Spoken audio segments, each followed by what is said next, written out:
Your Honor,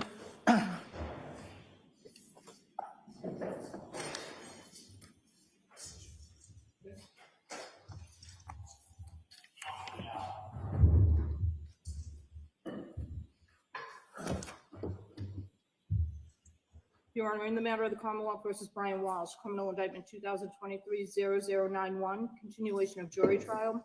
Defendants present in court with counsel. Counsel starting with the Commonwealth. Kindly identify yourselves once again for the court and the record. Good morning, Your Honor. Greg Connor for the Commonwealth. Good morning. Good morning, Your Honor. Ann Yaz for the Commonwealth. Good morning. Good morning, Your Honor. Tracy Cusick for the Commonwealth. Good morning, Your Honor. Good morning, everyone. Kelly Porges on behalf of Mr. Walsh. Good morning. Good morning. Good morning, Your Honor. Larry Tipton for Mr. Walsh. Great. Madam Clerk, before I lose these on the record, I'm handing you back these two exhibits. I'm going to have marked for identification the information I asked from the parties this morning. I've just handwritten on whose is who. So that can be marked as the next. I think it might be N for identification. The first two pages that I asked for from both of the Oh, parties. you want them both to be in? They go together. It's my handwriting on the top as to whose is who. All right, do we need to discuss anything before we bring Mr. Mutlu in?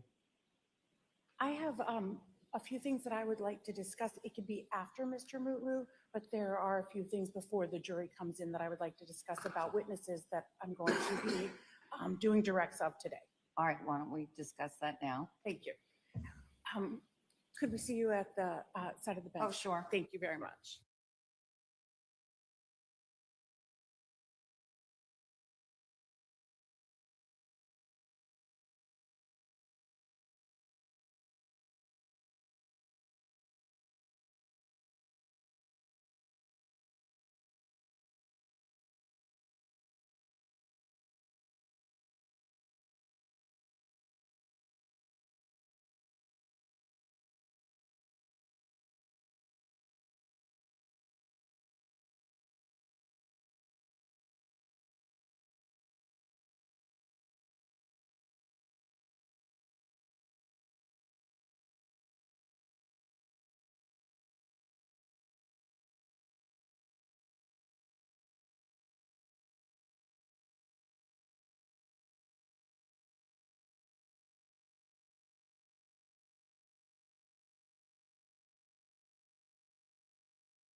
sliding off the back of my chair.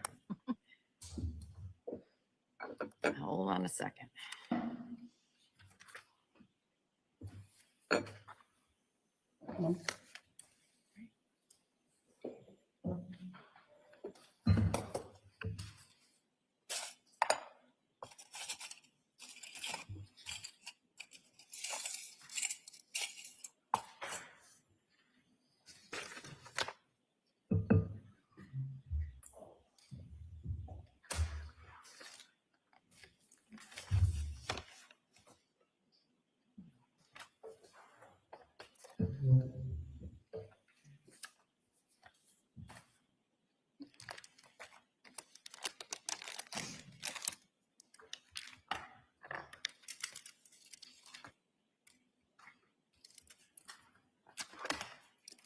All right, we can have Mr. Mutlu in. Thank you, Your Honor. Commonwealth would call Mr. Jem Mutlu.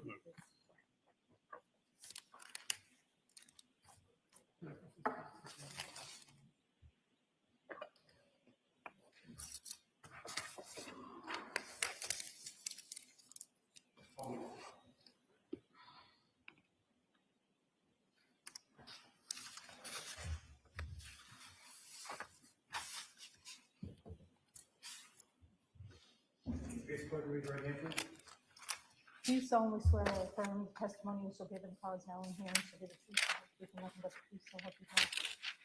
Thank you, sir. Just step up, just watch your step. Slide this chair underneath. You can have a seat. Should we maybe just take your voice from the seat? Thank you. Sure, thank you. You may proceed. Thank you, Your Honor. Good morning, sir. Good morning. Excellent, we can hear you. I'm just going to ask if you can keep that microphone reasonably close to you, sir. Can you please spell your first and last name for the record? Sure. It's officially spelled C-E-M, last name M-U-T-L-U. I also spell it with a G, G-E-M. And can you state your name for us, sir? Jem Mutlu. And sir, right now I'd like to just focus on asking you some questions about a conversation you had with Anna Walsh on December 29th of 2022. Why did you call her that day? Why did you two talk that day? I called her to congratulate her on her closing. And how long was the conversation? I believe it was about 45 minutes. And besides congratulating her on the closing, what else did the two of you talk about? We caught up as friends. We talked about plans and also her life at the time, how she was feeling, and yeah, we caught up on a number of things. Okay, so what did she tell you about her life at the time? That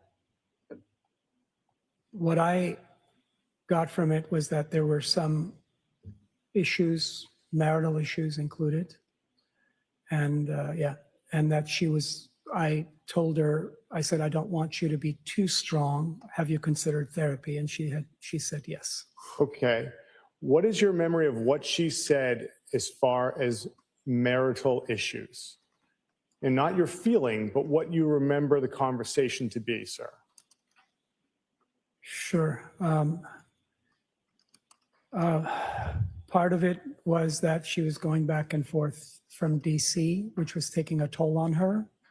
And the fact that that Brian had not been able to leave Massachusetts, so the children were here. And that was a huge burden on her psyche. And that, there were other issues. I don't recall with precision as to what they were. I do recall clearly making a mental note to say, this is going to be a much longer conversation, face-to-face, together, and a conversation, obviously, we never had an opportunity to have. Okay, so within that conversation, when she had discussions with you about marital issues, it was I want to make sure that we've got this right. The difficulty of traveling, was that it, one of them? For work? The fact that she was not seeing the children Okay. frequently. All right. Yeah, So that's more accurate. And I don't want to misstate what you're saying, sir. that's correct. Not seeing the children. And was also another part of it that Brian couldn't leave Massachusetts. That's correct. And I don't want to put words in your mouth, sir. I want to make sure that I'm getting your memory of the conversation. Is that what your memory of the conversation is? Well, my memory of the conversation is that they had marital issues and that she was seeking counseling for all the difficulties in her life, including marital issues. Okay. And I encouraged her to do the same because she's a very strong person. And Yes. yet I specifically remember telling her, I don't want you to be too strong. Okay. And within the marital issues, did she say specifically what the marital issues were?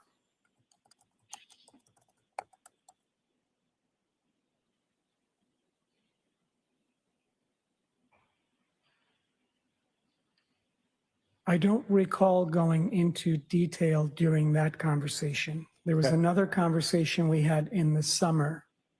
I remember that the parts of that conversation, that was almost a 2-hour-long conversation. I was in Puerto Rico at the time, and she and I had a lengthy conversation. At that time, she said that that Brian's art fraud case was taking its toll, that attorney fees were piling up, and that there was a lot of strain financially, a lot of difficulty, and yeah. Okay. But more to the point of December 29th, I'm going to ask you again. Yeah. Did she say anything in the December 29th conversation with you about Brian not being able to leave Massachusetts?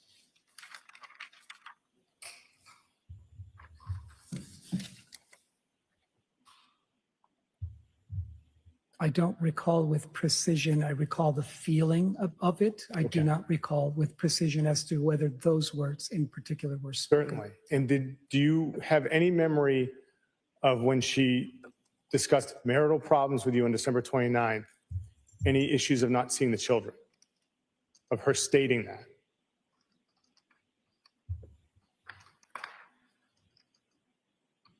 Again, I do not recall with precision what words were spoken. Okay.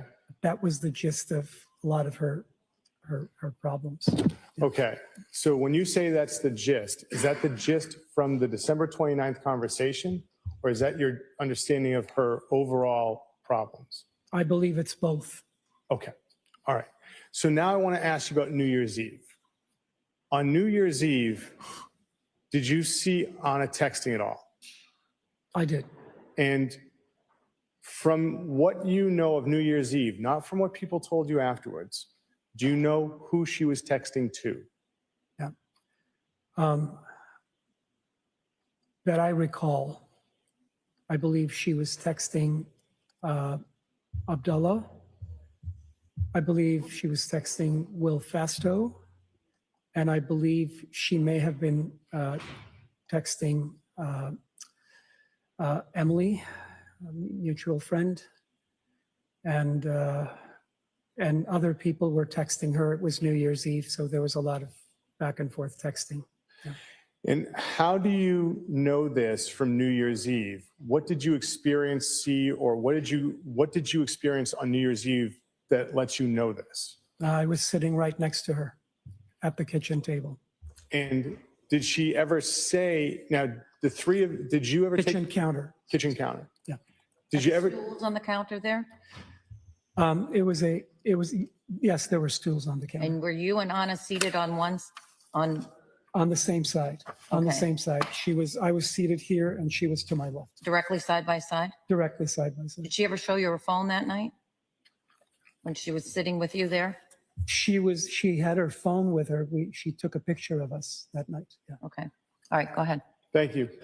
With the picture, do you remember who she sent it to that night? Not, and this is what I'm really going to focus you, sir, is that night, not what people told you afterwards, do you have a memory of who she may have sent the picture you took with her that night?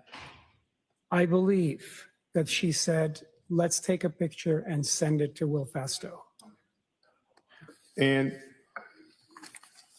sir, Out loud, she said that? I believe so. I believe she said that to me that night. Let's take a picture out loud. Yes, let's take a picture and send it to Will Fasto.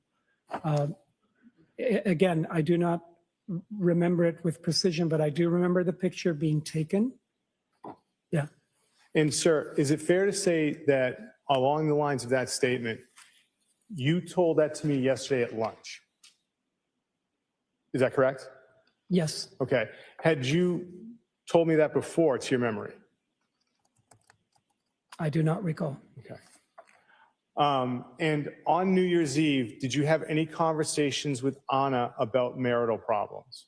No, Did you have any conversations with Brian about marital problems? no.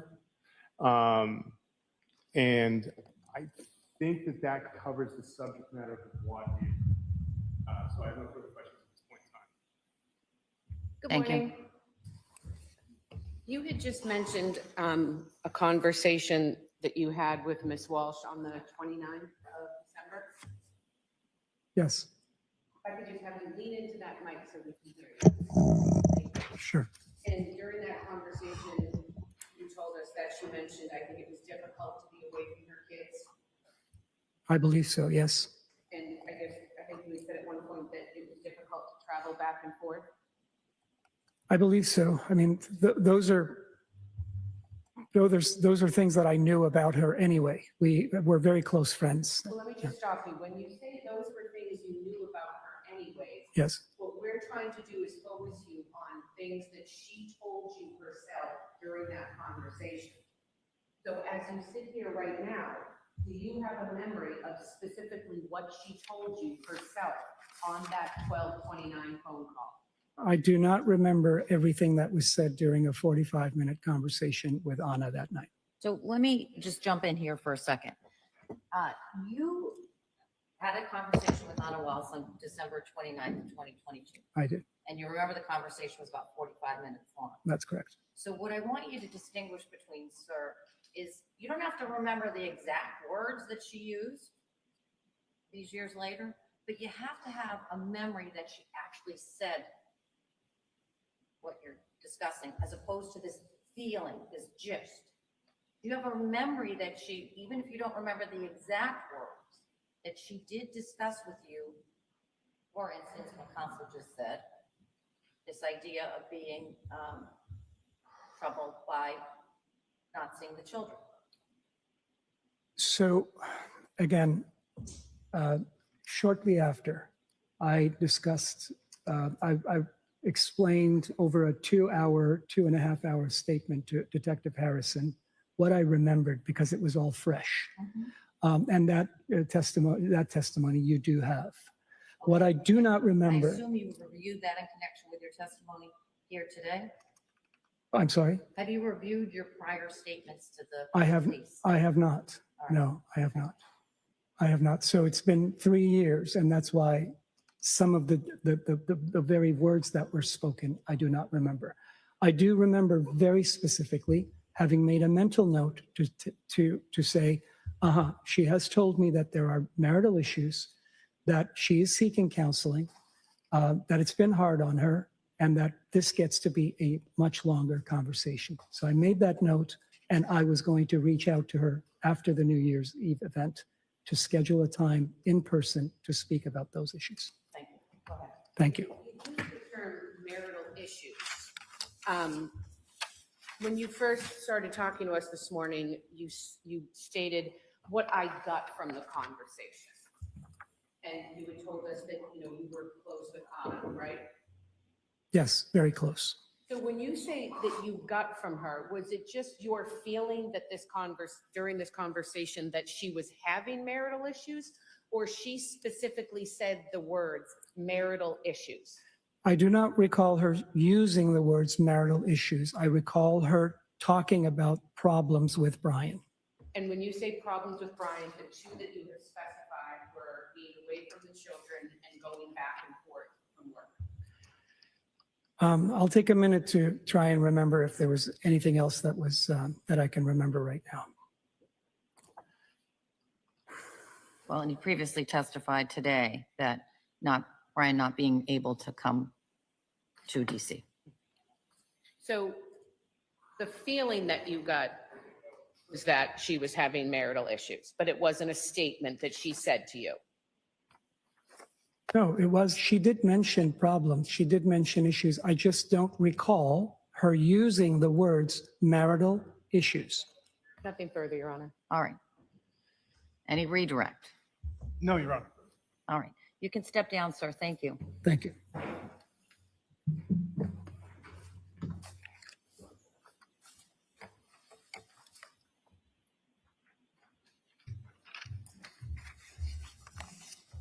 Would you like us to be heard at sidebar? I'm happy to say, Your Honor, I think that, Hold on. Now you may speak. thank you, I apologize. All I right. don't have eyes back here. So You are unmuted. witness stated she told me there are marital issues. And then when asked about the term marital issues, he stated that there were problems in the marriage, being away from the children and traveling back and forth from work. I would suggest that those come from that conversation and that is absent of a feeling or a gist and would be admissible. And I would ask, and I would actually even lead on that just to make sure that we're going to the right portion and I'm not misstating what he said. Well, I'll hear from the defense both with regard to the initial argument and also what's your position if I do let what's your position with regard to leading? I would object. I don't think it's appropriate or necessary. He's a grown man. If there's an objection, I will make it. I don't think this is appropriate to lead this particular witness where they want him to go. With respect to the testimony, I don't think he should be able to use the term marital issue or marital problems. He was consistently pressed about what Anna told him. It's clear that this was his feeling, his characterization of that conversation. The purpose of this hearsay exception is to admit specific statements of a witness to show state of mind or motive. It is not a chance for this witness to pontificate about his feelings and responses to that witness. So I think he should be limited to just what she said. And I would object if he starts talking about marital problems or marital issues, because I believe that was his characterization. All right. So as I said to him, he doesn't have to remember the exact words that she used. What he needs to remember is that she actually said it to him. It seems to me there are at least 3 things that he recalls her saying to him, maybe not the exact words, but they, as you just went through, that the back and forth was taking a toll on her, not seeing the children. I don't know if you put those 2 as one, that Brian hadn't been able to leave Massachusetts. And that was a huge burden on her psyche, I think is what he said. I think those are fair statements that he can bring in. I don't think he's had the benefit now of this voir dire in which he's gotten a little bit of legal instruction. I don't know how it's going to play out real time with regard to that word marital problem, marital issues. But I suspect we'll take that as it comes. He may stay away from that just because he's just been cautioned and just been sort of made aware of the distinction of that he doesn't recall her using those words. So I suspect he won't bring that out. If he does, we'll either clarify it by saying, do you have any memory of her actually using those words? And I will entertain a motion to strike. But I think the general gist of he remembers enough of that conversation that some of it's going to come in, the 3 parts that I have indicated. Because it came up, I'd rather get out in front of this issue than being in the backside of it. Is the Commonwealth intending to bring up during his examination the Puerto Rico conversation? No, Your Honor, that is the first I heard of it. I wouldn't do that. All right. And then the other information that he provided, I guess, to the Commonwealth yesterday.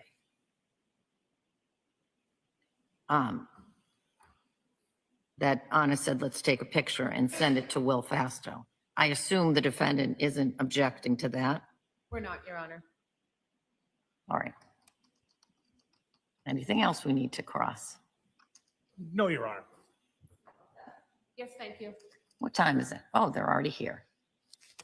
It's great. We can bring them in and then we'll get to it. Your Honor, could I just have that break to talk to the witness? Me, I'm just going to stay on the bench and take some notes. I But will be you right back. can go do that. Thank you very much. Your Honor, if I may step out for a moment as well. You may. Thank you.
Just those, the next three.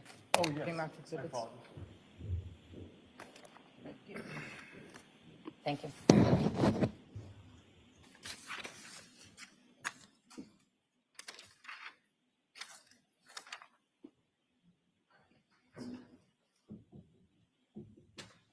That's already 147.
These when I can.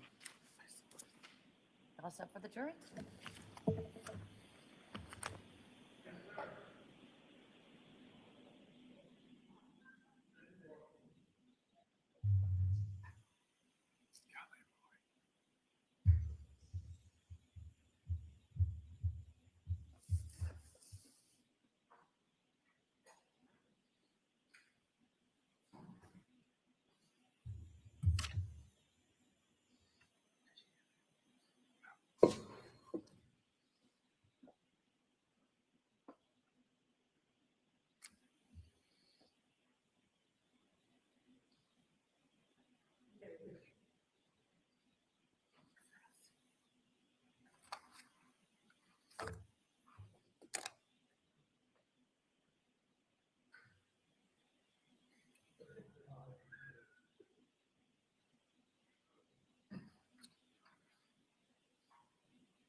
Who is entering, all rise.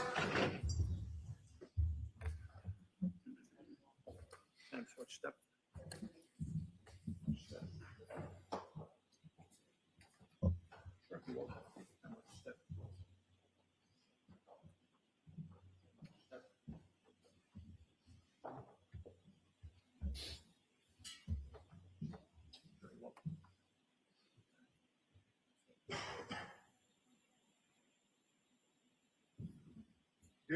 Harry, all persons having anything to do for the Honorable Judge Frenier, Justice of the Norfolk Superior Court, draw near, leave your attendance, and you shall be heard by the same Commonwealth.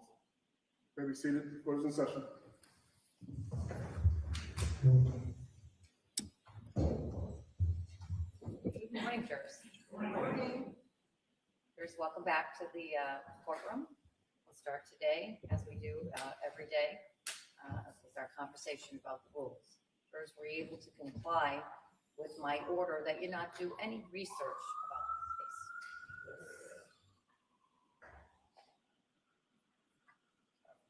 case? And were you able to comply with my order that you not speak to anyone about this case? Yes.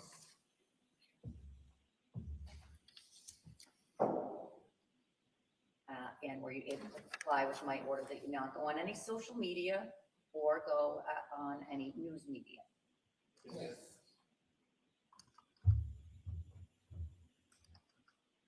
And you all still have open minds? Yes.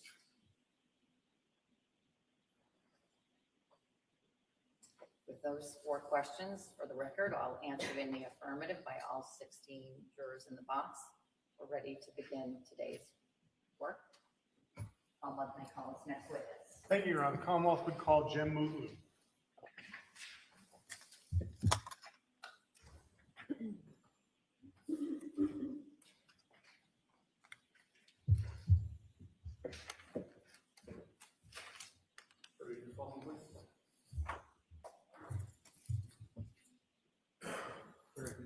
Raise your right hand, please. Do you solemnly swear or affirm testimony you shall give in the cause now in hearing shall be the truth, the whole truth, and nothing but the truth, so help you God? Thank you, sir. You can be seated. Right this way, sir. Take your time, just watch your step. Sharon, you can have a seat. Just pull that chair a little tighter. Okay, we'll keep your voice up when you speak. Thank you. Sure, thank you. And you may proceed. Thank you, Your Honor. Good morning, sir. Good morning. Could you please spell your name for the record?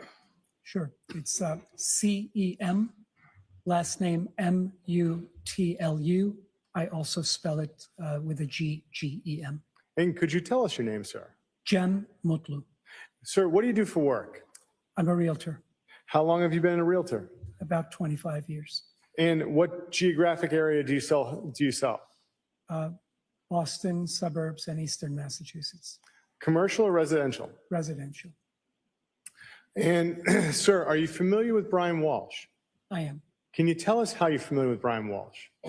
We met at a leadership program back in 2020, Can you tell us the name of the leadership program? Boston Breakthrough Academy. And so how long did the program go on for? It was the length of a semester, practically. Started at the beginning of the year and ended about the summer. And so you met Mr. Walsh at this leadership program. What was your relationship with him during this program? In the program, there was a buddy system. Everyone partnered with someone, and Brian asked to be my partner, and that's how we got to know each other. And so did you maintain a relationship with him after the leadership program? Yes, I did. Now, are you familiar with Brian's wife, Anna Walsh? Yes, I am. How are you familiar with Anna? I met her through Brian. She came to one of the graduations, and then I was introduced and knew about her interest in real estate. We had a mutual friend, so it was inevitable that we would meet. And sir, I'm going to ask if you can pull that microphone closer to you. I think that'll help out. Sure.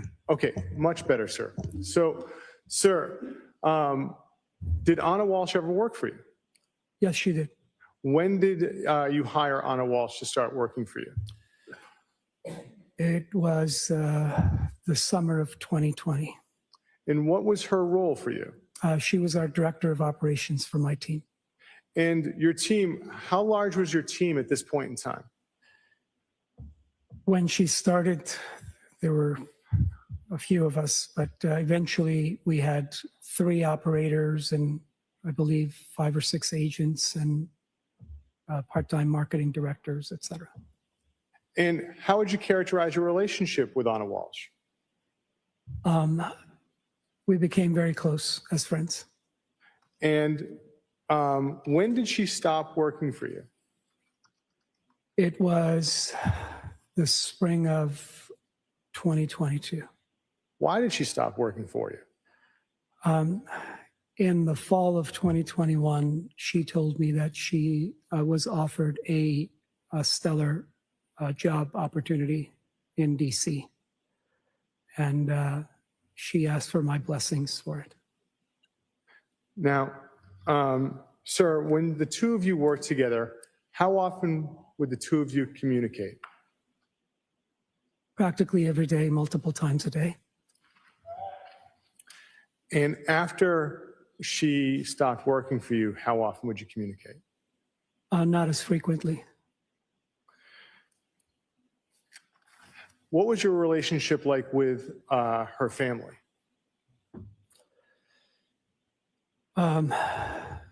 Brian and her children, Yes, sir. I saw them as my own. Now, did you ever have, or your team is probably the better way to put this, did your team ever have the opportunity to sell any properties for Anna Walsh? Yes, we did. Can you tell us what properties your team sold for Anna Walsh? We sold a property in Marblehead where they were living when I met them. And then we moved them to a property in Cohasset, and then we sold that property as well for them. Were there any investment properties that your team was able to sell for Anna Walsh? Yes, Where was that property? in Revere. And do you remember when that sale occurred? Well, that sale would have closed on December 29th or just a day or so before, because I called her on the 29th, a couple days before New Year's, to congratulate her. So I'm going to ask you some questions about December 29th now, sir. Yes. When you called her, how long do you think that call was?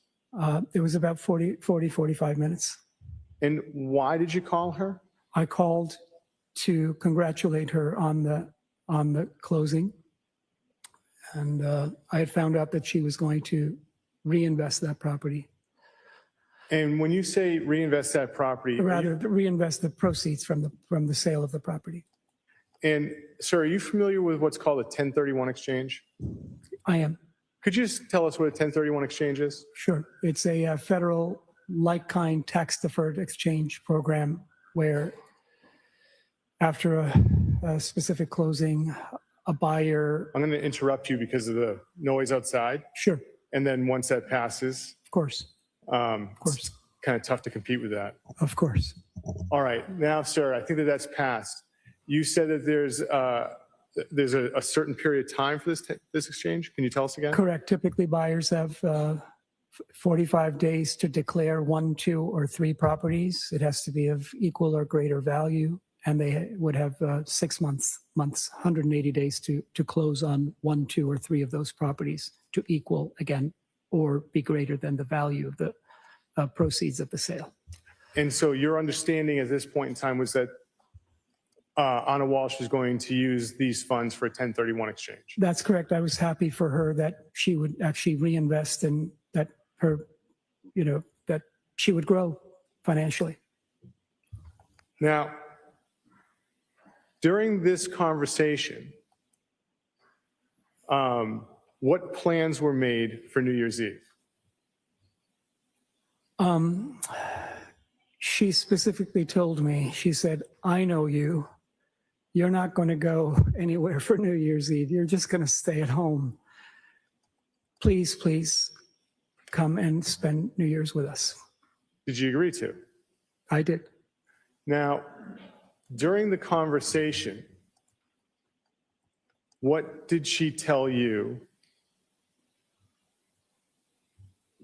What did she, well, let me ask you this. When you had this conversation,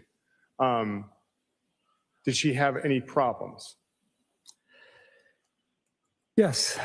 What did yes. she tell you She about had- these problems? She had, So let me, jurors, give you a little midstream instruction with regard to the expected testimony.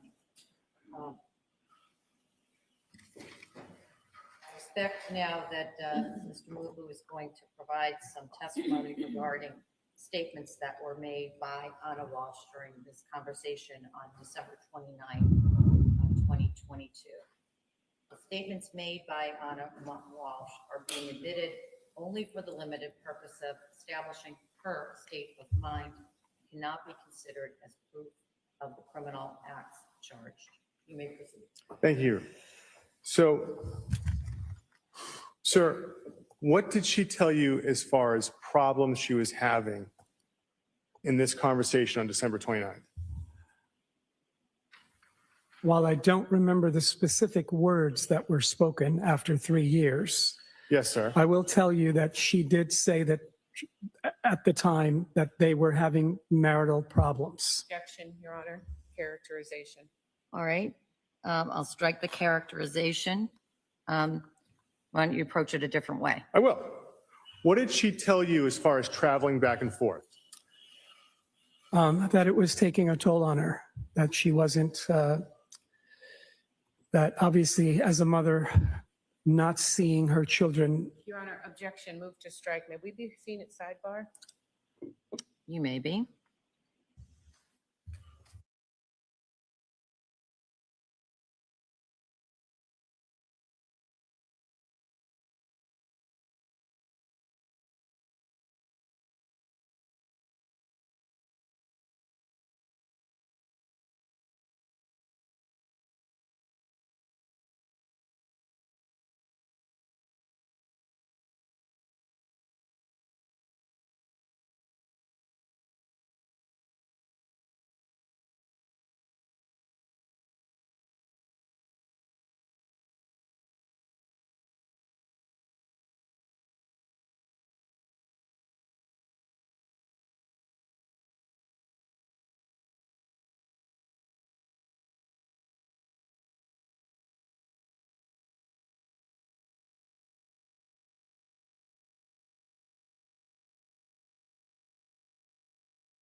Sir, what did she say about not seeing the children?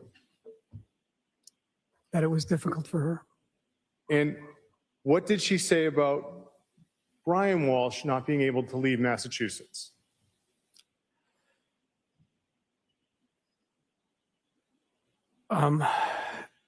Again, I don't recall specifically the words that were spoken.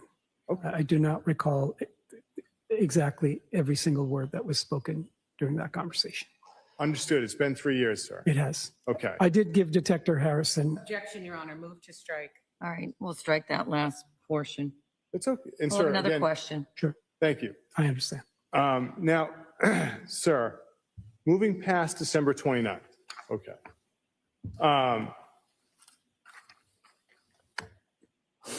When was the next time you got to see Anna Walsh? On December 31st, Where did you get to see Anna Walsh? at their rental house in Cohasset. Okay. So that night when you went to the rental house, did you bring anything with you? I did. What did you bring with you? I brought fruit and chocolate for the children, and And about what time do you think you got to their home that night? about 8:30. Was anyone with you when you went to the home? Yes. I mean, not with me, no. There were people in the home. Well, we're going to get to that. Sure. So, but with you, there was no one else with you in your car? There was anyway? no one else with me, no. Okay. And so tell us what happened when you got there at the Walsh house. Anna came running out of the house to greet me.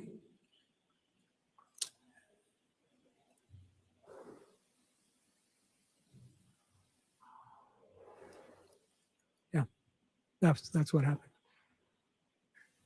And when she greeted you, where'd you go, sir? Excuse me.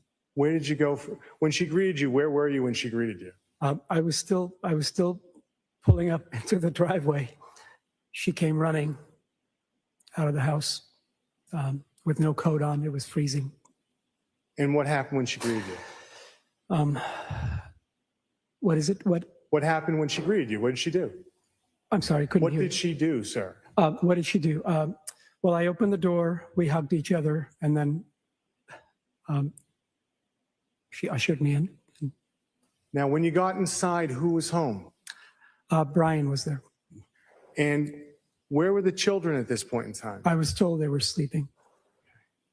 And so When you got inside, where did the three of you kind of socialize or congregate?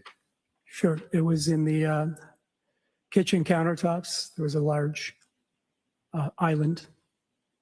And Ms. Gilman, could we have Exhibit 3? Sir, can you see that screen? Showing, for the record, Yes. Exhibit 3 is on the screen. You were nodding your head. Can you see it? I can see it. Is that where the three of you socialized that night? Yes. Ms. Gilman, if you could take that down. Now, what was Anna Walsh's demeanor that night when you were in their kitchen? Festive. Very What- happy to see me, and yeah, And I apologize, I didn't mean to interrupt you. that's it. What was Brian Walsh's demeanor like while the three of you were together? He seemed fine. He seemed happy. And so when we were looking at Exhibit 3, where were you seated as far as being around in the kitchen? Anna and I were seated on the stools Okay. at the kitchen. And Brian was on the other side preparing the meal and serving us drinks and food. Okay. Now, that night, did anyone join the three of you? Yes, Who joined the three of you? their oldest son. And Yeah. what happened when he joined the three of you?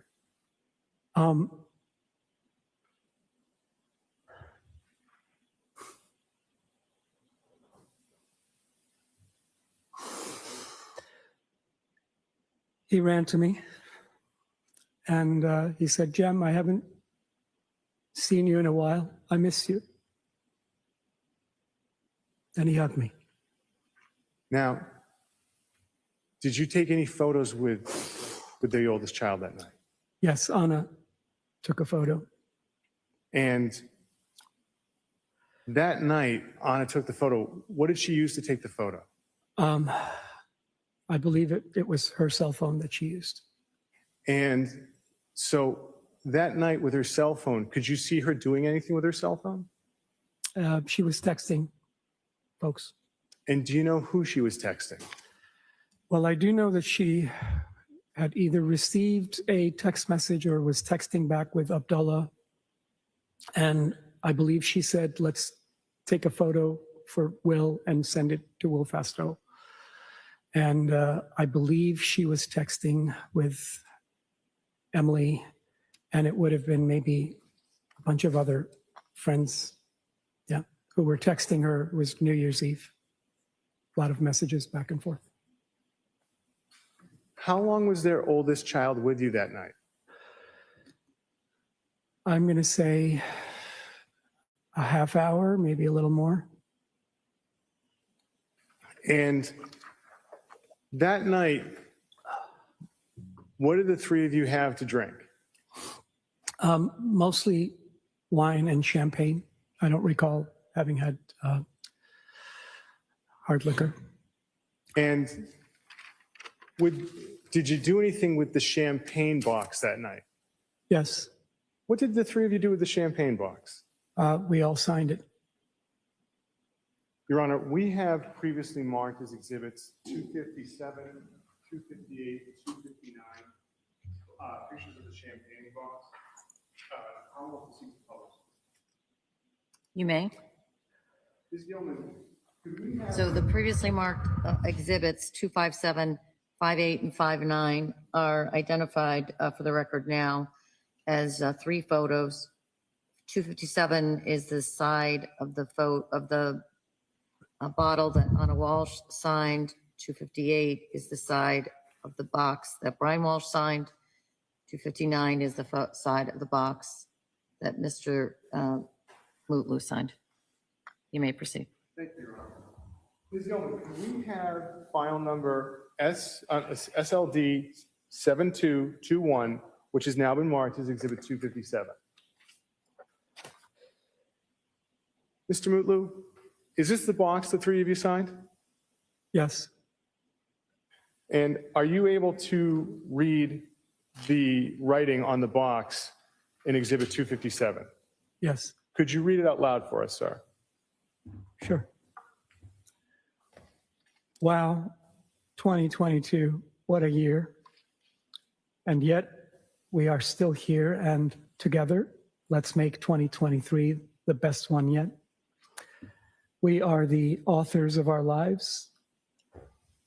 Courage, love, perseverance, compassion, and joy. Love, Anna. Ms. Gilman, could we now have Exhibit 258, which is file number 7222? Sir, does this look like the side that Brian signed? Yes, Could you read in this portion if it's possible? yes.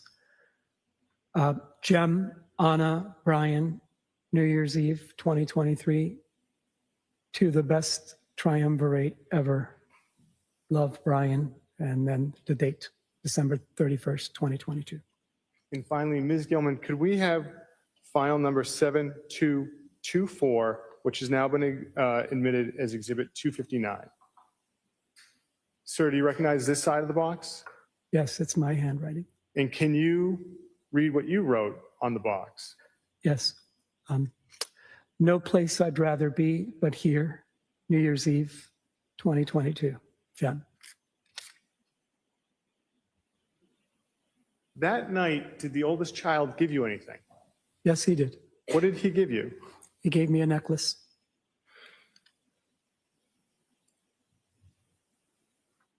Now,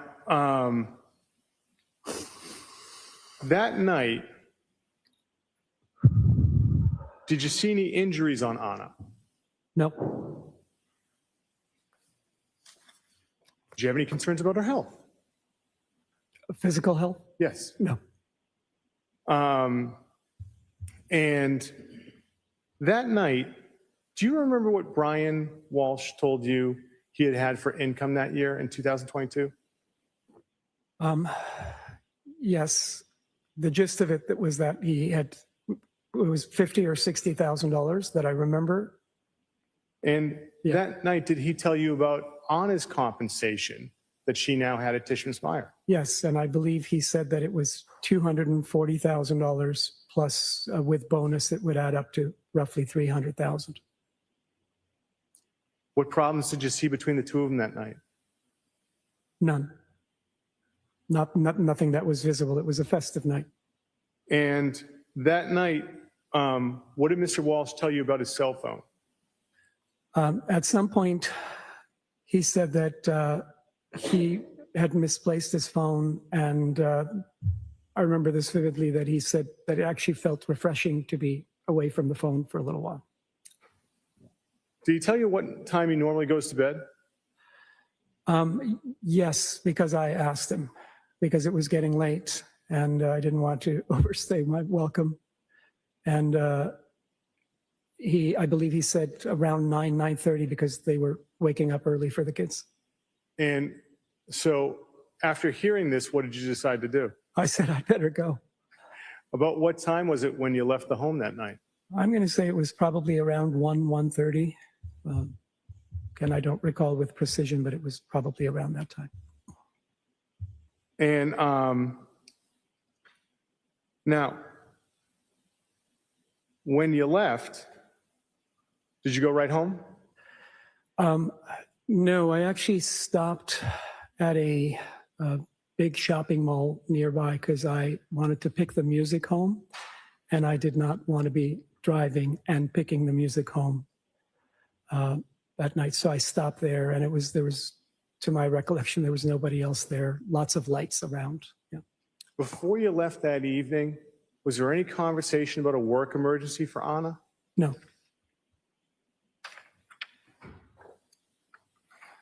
Now,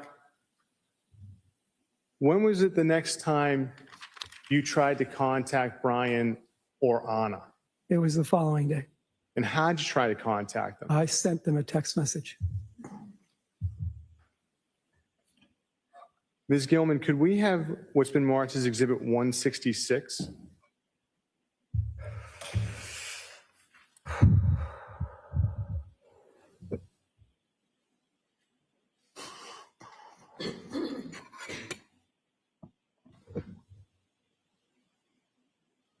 Sir, showing you what's been marked as a 166, do you see the blue bubble where it says, "I love my necklace"? I do. Was that your text to Brian Walsh? Yes, I believe I had sent it to both of them, both Brian and Anna. Ms. Gilman, could you scroll all the way up to the top of that document? Yeah. So, sir, you see where it says participants? Yeah. And so do you believe you sent it to those Yes. those two other people? To both Brian and Anna, yes. And Ms. Gilman, could you scroll down to the top of page 2?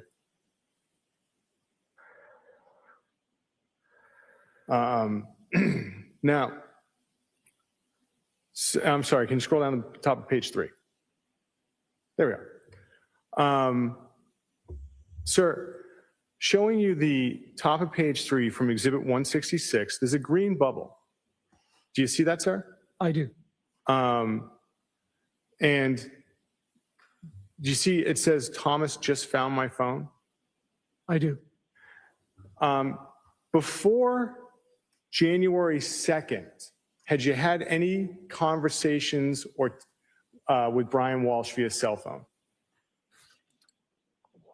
Before January Second? 2nd, Yes. any conversations? Calls. No. And if we could close out of that, Ms. Gilman. Now, when is the next time you spoke to Brian Walsh on the phone? It was a Wednesday morning. And what happened Wednesday morning? It was mid-morning. I remember being on the beach in Nahant and taking a walk, and I received a call from Brian, and he said, "Have you heard from Anna?" What did you say? And I said, "What do you mean?" He says, "Well, Anna's been missing." And I said, "How could she be missing?" And he said that she left that morning after I had left. She left a few hours later. I think he said around 6:30, that she got in an Uber and left. And did he say why she left? Yes, he said that she had a work emergency. Now, hearing this, did you ask him anything about that? I did. What did you ask him? I said, I was incredulous. I said, "What work emergency could there have been on New Year's Eve that, was commercial property? What could it be?" I said, "Listen, did you guys have an argument or something? Did you have a fight?" And what was his response to that statement, sir? His response was, I do remember this vividly as well. His response was, "No, did it look like we had an argument? You were there." And what did you say to that? I didn't know what to make of it. I was in shock. So, I said, you've got to call the police, and we've got to alert everybody. We've got to let our community know, and we've got to find her. Now, what was his tone or like in this conversation? His demeanor?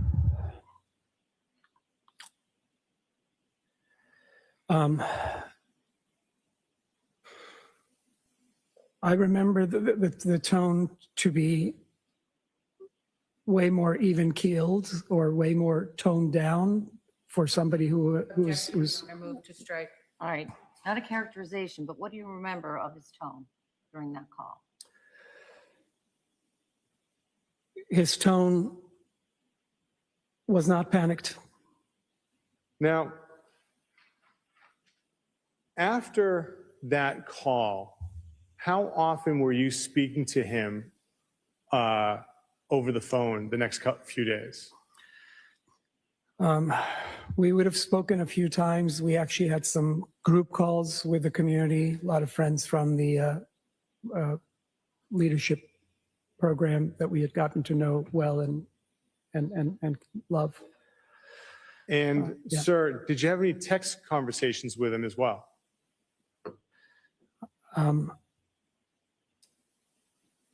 I do not recall. Okay.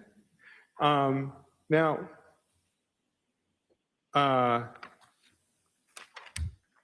sir,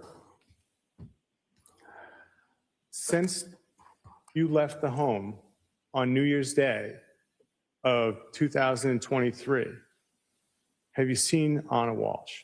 No, Have you heard from her? no. Nothing further, Your Honor.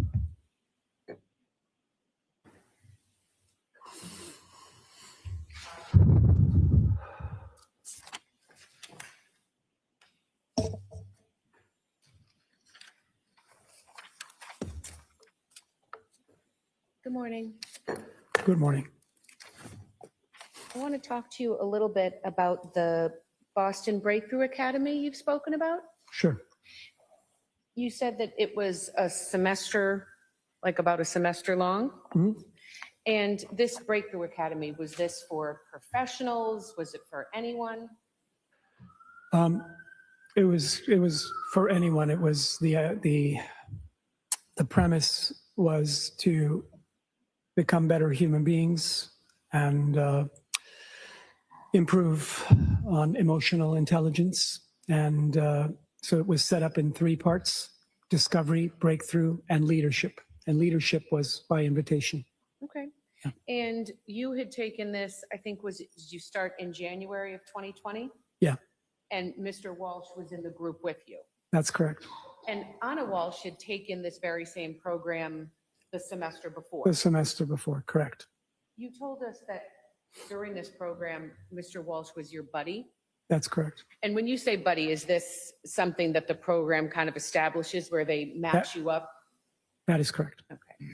And you had told you that Mr. Walsh sought you out. That's correct. And he sought you out because his wife was like, hey, this guy, Jem, this is who you should buddy with. Objection.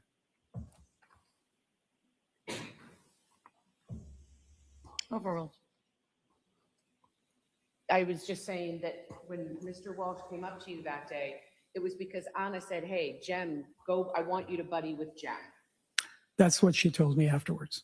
And at that point, you hadn't met Mr. Walsh before. Oh, I had. We were in the same program. We were in the same class. Oh, The buddy system is introduced during the class after maybe hours or days or thereabouts. I can't remember exactly when it was introduced, but we had interactions. People spoke at times, and yeah, Okay. we were in the same room. okay. Let me take a step back. You hadn't met his wife at that point. I had not met Anna at that time. No, And when you were in this group in January of 2020, you had been in real estate for quite some time. that's correct. And you've told us that that's something that Anna was interested in. I found out later that she was, yes. And Mr. Walsh also was interested in investing property.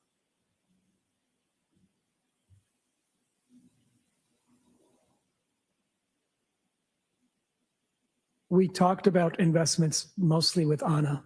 Okay, when you said we, you meant Mr. Walsh. and No, yourself. Anna, no. Anna and I talked about investments mostly with her. She mostly about property investments came from her rather than from Brian. And she was the one that told Brian to buddy up with you, a realtor, at this program. That's correct, but that wasn't related to investments. Okay. Yeah. You told us a little bit already, but at some point you did meet Anna. I did. And you met Anna through Mr. Walsh from being in that group with him. That's correct. Okay. And your experience with Brian in the group was that you became friends with him during that That's process. And this is someone that you respected as a colleague. A colleague? Mhm. In what manner? Brian was not a colleague of mine. Well, you became friends with him. That's correct. And during this program, to you, he was an impactful person. During the program Mhm. and thereafter? Mhm. Yes, absolutely. And when you say impactful person, can you tell us what you mean by that? Well, first of all, we got very close during the program. I got to meet his family Mhm. and Anna, the children. And we got close. We were very good friends. We became very good friends. Okay. I guess what I don't understand is when you say someone's impactful, does that mean they're a kind person, powerful person, a loving person? That they look out for you. Jackson. I'll see you at the side of the bench.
I just want to return to your impressions of Mr. Walsh when you got to know him through that leadership program. You had told us that he became a good friend. That's correct. Okay. And then can you tell us more about your experience with him in that program where you had described him as an impactful person? Sure. It was clear that he was making an effort to show up, and it was the time of COVID, and we all had to pick, collectively, we had to pick as part of the program, a community service project, and Brian pushed hard for us to select everyone chipped in and made a case for different organizations, and this was a nonprofit organization out of Brookline called Loving Spoonfuls. And we ended up raising, well, about, I think, $80,000, and Brian somehow also was able to, I believe, match those funds. So it ended up becoming $160,000, $170,000 that I recall. And we were told that, hundreds of thousands of people were fed as a result. And he was the top fundraiser. At some point, you had told us that you did meet Brian's wife, Anna. That's correct. Where did you first meet her? I recall having seen her at one of the graduations, mini graduations. It was, again, Discovery Breakthrough. I can't recall which one, but I was hearing about her because we had a mutual friend. And as you got to know her more, I assume that the three of you would have dinners together, meet for drinks. Tell me a little bit about how your relationship with all three of them would progress. The three of us, meaning Anna, Brian, and myself? Yes. Well, initially, again, when after Anna started working for me, I remember spending at least one other New Year's with them in those 3 years. So that would have been 2 New Years spent in 3 years with them. And we've met at their house, Marblehead and Cohasset, and we've socialized in many other ways. But Anna and I spoke practically every day. When she worked for me, she would sometimes come to my house in the South End and bring pastries, and we would strategize and talk. And we also had a team. We would meet with other team members, and sometimes, again, yeah, we were very close. Okay. Yeah. I think you described, I think Brian's family as, I think the words you used were you saw them as your own. I did. Okay. You had told us just now a time where you were living in the South End. I was. And at this time when Anna started working for you, were you married, unmarried? Unmarried. And you had told us that Anna, you were talking every day, right? That's correct. And you were talking at night and on the weekends as well? As the job required, or as our friendship. And Anna would Required. come to your home and bring food and spend time with you there? That's correct. And was that nighttime, weekends, days, whenever it warranted? Days usually. And when Anna was working for you, that you just described, he never complained to you about how much time you were spending with his wife? Brian? No. He never complained that you were texting her a lot or spending time with her? No. He supported her career with you. He did.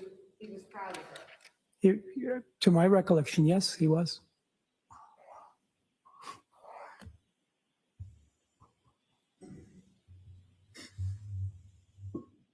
Am I correct that you and Anna hit it off quickly? It wasn't a slow burn. You really became instant friends with each other.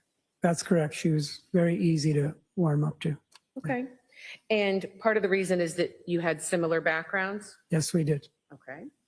And you had already started telling us that at some point she started to work for you. That's correct. Okay. And that was in the summer of 2020? That's correct. And the director of operations is basically she became your right hand. She did. So a director of operations might be taking care of your social media to arranging. I mean, tell me, I guess, a little bit more. What was she doing for you on a regular basis?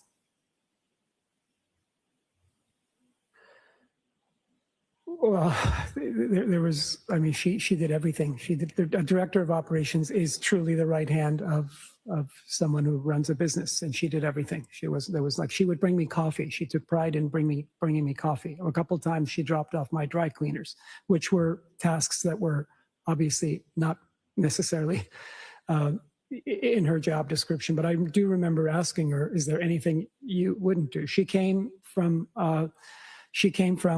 hospitality, and she took pride. I mean, that's the way she was at our open houses. She would rush to open doors for people. She would give them real glass champagne. She would serve the glass.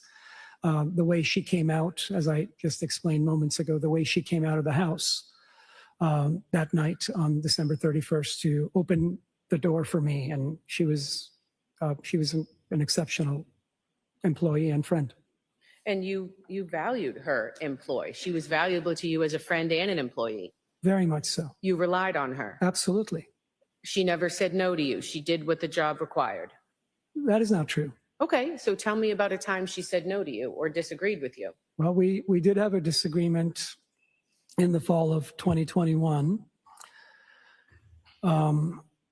And there were times that she responded to me a couple of times with what I perceived to be passive aggression. And yeah, I actually reached out to a mutual friend and then another friend in leadership to seek some opinions as to how I could handle this. And did you end up handling it by suspending her for a period of time that fall of 2021? I told her that she should take a rest, she should stay at home, and that I would continue to pay her for as long as it took, but that she should take some time off because she was also working exceptionally hard, and that was taking a toll on her. She wanted to prove herself. She's like that. So I remember a client of ours. So Actually, I'm just going to stop you. yes, When you, as you say, suspended or had her take some time off, you still loved her at that point as a friend. very much so. You were still close with her. Very much so. It didn't end the personal relationship. No, not at all. And it And- didn't end the professional relationship either. And during that time, I think you talked about seeking counsel. You actually reached out to Mr. Walsh to talk to him about it specifically. That's correct. Because this was, obviously, Anna was important to you professionally And as a friend, yes. and both. personally. Yes, absolutely. And Brian was a close friend of yours, That is correct. and you wanted to talk to him and get counsel about how to best move past this. Yes, we did. We met in the North End. We had a meal and talked about it. At some point in November of 2021, just about 2 months after the incident you just described, Anna told you that she was thinking about taking a job somewhere else. That's correct. And your first response was that you were disappointed. Yes, You were sad about this. I was. Because in your mind, you guys were really going to partner up and continue to grow together. Was the idea. Yes. And because you were upset and sad, Mr. and Mrs. Walsh actually had you over to their home to talk about this further, That is correct. to let you know that they cared about you and loved you, That's correct. and that this is what was best for Anna That's correct. and what was best for the family. That's correct. And during this conversation, when Anna was telling, or they were both telling you about her new job, and you were sad about it, Brian said to you, buddy, you gotta support her, right? Yeah, I do remember that. Yeah. Yeah. Yeah.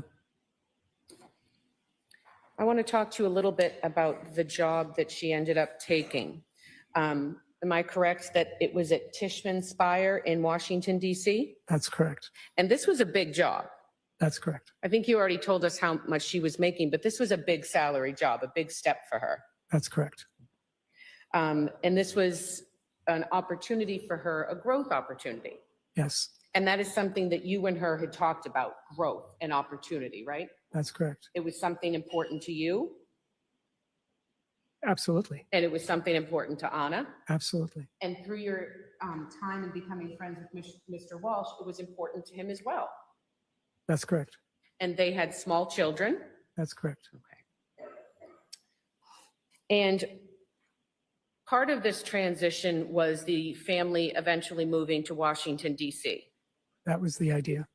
And this transition was not only for Anna's job, but Mr. Walsh's uncle was also moving to the DC, Virginia area at the time. So there'd be more family down there. That's what I was told. And that his mother would also move. So his mother, again, you just said it was also interested in moving to that area. Yeah. And Anna was going to go down first, and the plan was obviously to start establishing not just professional contacts, but personal contacts, That's correct. because they were going to bring their boys down there. That's correct. And you had told us that Anna was also interested in investing in real estate. That's correct.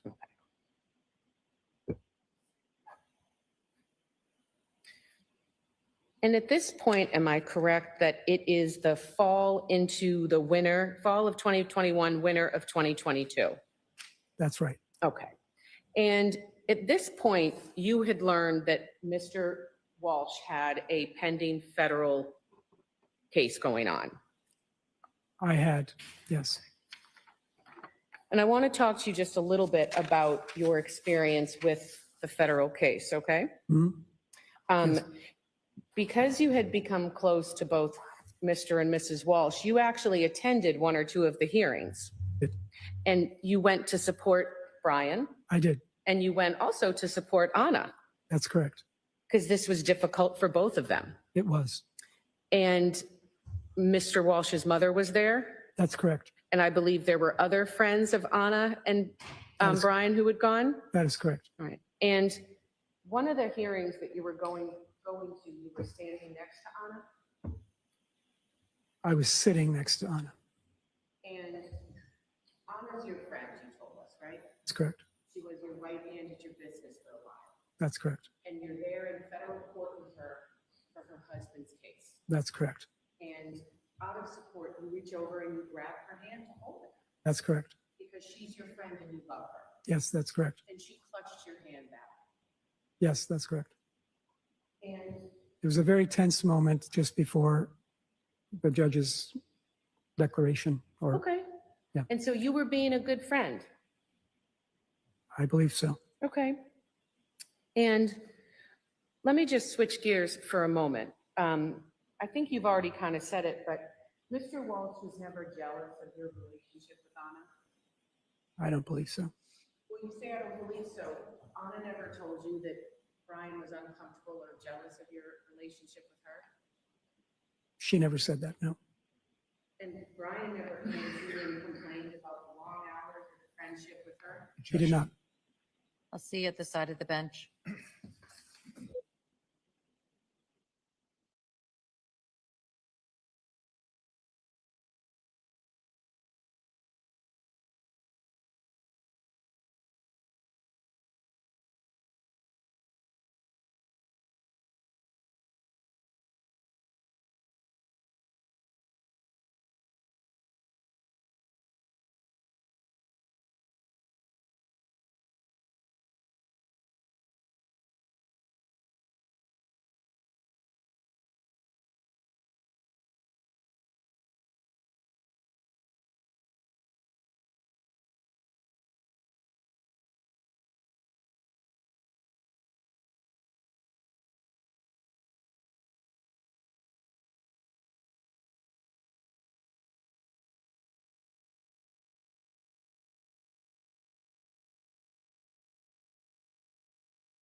At this hearing, when you were there to support your friends, I was asking you about when you were sitting there holding Anna's hand.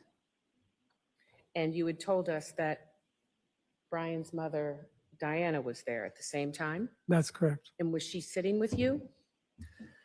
She was sitting, that I recall, at the end of that row near the aisle. Okay. And you had a conversation with Anna about Diana's observations of you holding her hand that day at her husband's hearing. Right? That's correct. And Anna informed you that Diana was upset that you were holding her hand. That's correct. Sustained. The answer stricken.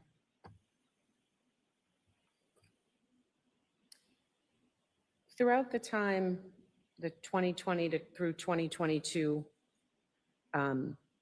you had a chance again to spend a lot of time with Mr. and Mrs. Walsh. That's correct. And you talked to Anna a lot about her relationship and her marriage and being a mother. Yeah. And during those conversations and your observations, Anna told you that Brian wasn't the jealous type. That's correct. And at some point, while Anna was working for you, she confessed that she had a crush on you.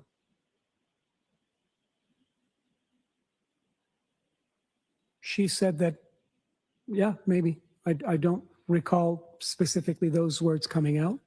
But Would yeah, looking at a copy of your interview from January of 2023 help refresh your memory? sure.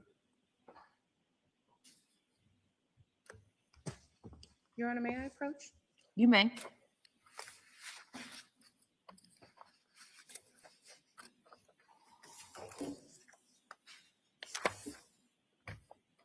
Page 53.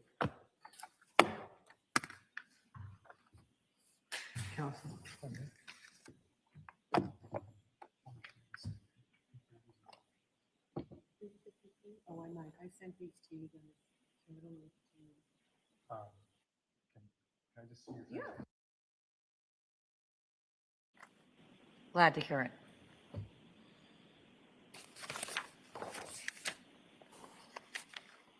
Well, Mr. Okay. I think I got it. Thank you. Just going to approach you. Is it fair to say that that's your name on that front page? Yes.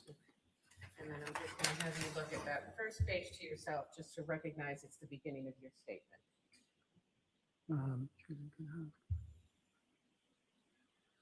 That's correct.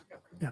And I'm just going to refer you, and you can just read to yourself and take as much time as you need, Sure. and just look up at me when you're done. For sure. Yeah. From the top, from the From the top top of the page? until the bottom, until Sure.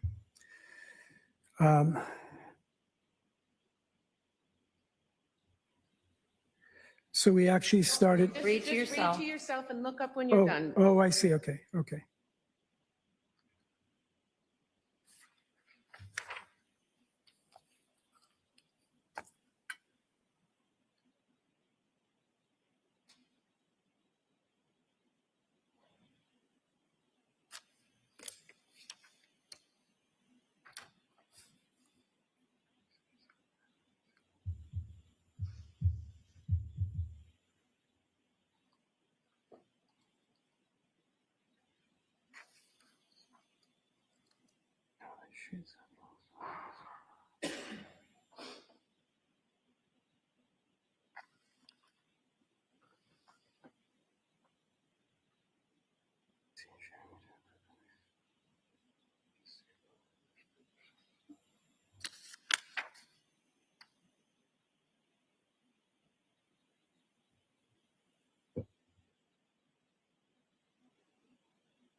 That's it. Okay. Yeah. Just going to come take that back. Does reviewing that portion of your statement refresh your memory as to whether Anna had told you that she had a crush on you? I object to this line of question, Your Honor. He can answer it. If it refreshes his memory, it I, does. If it I doesn't, don't it doesn't. recall Anna telling me that she had a crush on me. Okay. When you were working together and Anna was there, you had mentioned that you had other people working with you and for you. That's correct. And at some point you developed a close relationship with another female coworker. That's correct. And I'm assuming it became romantic. Objection. Sustained. So you don't have any memory of Anna Walsh telling you that at some point she was a little jealous of that coworker and had a crush on Objection. him? Sustained. She developed feelings for you. Objection. Sustained. Anna Walsh told you that she told her husband that she had a crush I'll on see you at you. the side of the bench.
You had mentioned that when Anna stopped working for you, you guys still stayed in touch. That's correct. So it wasn't an everyday type of thing, but you would still talk and text? That's correct. And she started working in DC for Tishman Speyer in February or March of 2022? Thereabouts, but there was some overlap when she was still taking care of business for me, because Okay. that's the kind of human being and employee she was. And during the time that she was working both jobs, was she living in DC or was she still in Boston when she was doing that? I believe she was coming and going from DC at that time. Okay. And after she left and you would speak, would it be fair that she would also consult you about professional decisions? strategies, what to do? We would talk about that. We would talk about things, yeah. Yeah. Okay, and you would also ask her for her advice? Sure. And this is a person that you would consider a confidant? A A confidant? confidant, sure. Okay. Sure, absolutely. And obviously, she was one of yours and you were one of hers. That's correct. Often I've called her the sister I never had. Okay, One of the sisters I never had. okay. Yeah. She was an exceptional human being. Thank you. Yeah.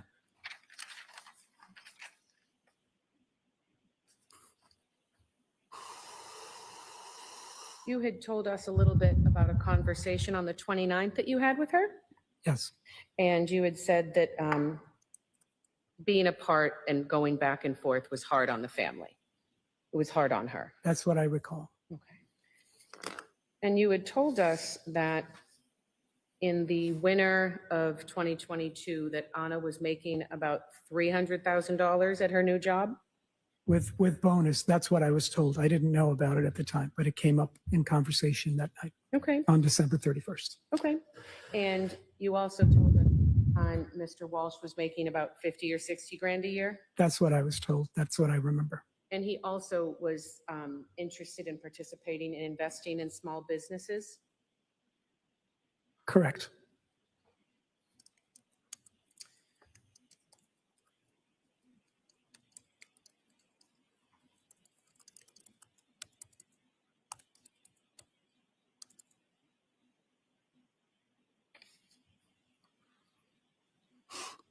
On the phone call on the 29th, you had said that Anna invited you over for New Year's? That's correct. And I think you said that she knew you, that you would probably just be at home, not doing anything. That is correct. And on that phone call, she didn't say, let me check with Brian first. I don't recall. Was Brian on the phone with her? No. Did she say, Well, I'll I call don't you know. back and No, confirm? no, Brian was not on the phone with her. No, And absolutely. this was to come to her home and spend time with her husband and their 3 children. That's correct. And I think you had said earlier today that you had spent another New Year's Eve with them? That is correct. Was that the one right preceding this one or another one? I think it was 2 New Years before. So Okay. I think there was one in between where I did not spend the New Year's with them. And that prior New Year's, was that out somewhere or was that at their It was home? out. It was out at a restaurant. Okay. Yeah.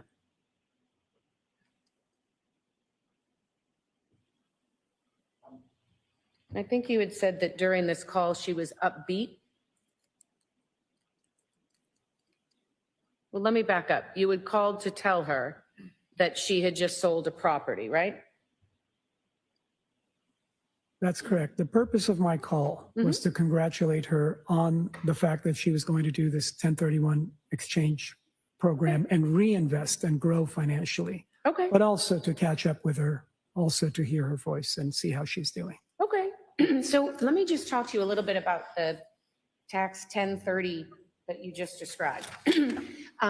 She had owned a property in Revere That's correct. and you helped sell her. You helped sell it. Well, yes, it technically, yes, my team did, but I wasn't directly involved in the sale. My teammate handled it all. Okay, So I wasn't privy to the day-to-day of the sale. okay. And that's actually why I called her at the end. I said, well, geez, we accomplished something here. Okay, And so let me just ask Happy you a for little you. bit more. Yeah. You explained that with this process, instead of taking the proceeds, you can just roll it right into another property? that's correct. What were the proceeds on the sale from this Revere house? I do not remember. Was it over 50? Was it $1 million roughly? No, it was a smaller condo. It certainly Okay, wouldn't have been $1 million. No, it wasn't. It was several $100,000. Yeah. okay. And so instead of taking those proceeds on December 29th of 2022, the decision was made to roll it into another property? That's correct. And she would have had 45 days to declare another property or another 2 or 3 properties, up to 3 properties, and would have 180 days to close on 1, 2, or 3 of them Okay, to satisfy the requirements of the program. okay. You may. mentioned a name on direct examination I'd like to talk to you a little bit about. You used the name Will or William Fasto. That's correct. And in 2022, you had known Will for about 20 years? Thereabouts, yes. And Correct. you guys were both in real estate, and that's how you met him? That's correct. He was in real estate in Boston first and then DC. Okay. And when Brian and Anna were looking to relocate to Washington DC for her job, they wanted to buy a family home down there. That's correct. And you hooked both of them up with Will, the realtor. That is correct. And would it also be fair that it would be nice for Anna to have a personal and a friend down there going down to DC with no one else at the time? That's correct. And again, you had told us that she was looking into investing in more real estate as investment properties. That's correct. And during this process, Brian Walsh and Will Fasto really just had a professional relationship, no friendship. I don't know what kind of relationship they had. I'm not privy to the details of their relationship. Okay. But through your conversation. You're talking about Brian Walsh, correct? Yes. Brian Walsh and Will Fasto. Yes. I'm not privy to the conversations they had or, yeah. Okay. But you knew that you had introduced both Mr. Walsh and Anna to Will for the purpose of finding a family home. As far as I'm concerned, I had introduced the family, the Walsh family, Thank you. to Will Fasto. Okay. And at some point, Anna told you that she had become good friends with Will Fasto. That's correct. And I think you told us a little bit about a phone call you had with her on December 29th. That's correct. Anna Walsh never told you that she was romantically involved with Will Fasto. No, She never told you that she was going to leave Mr. Walsh for Will Fasto. no, And she never told you that she had more than platonic feelings for Mr. Fasto.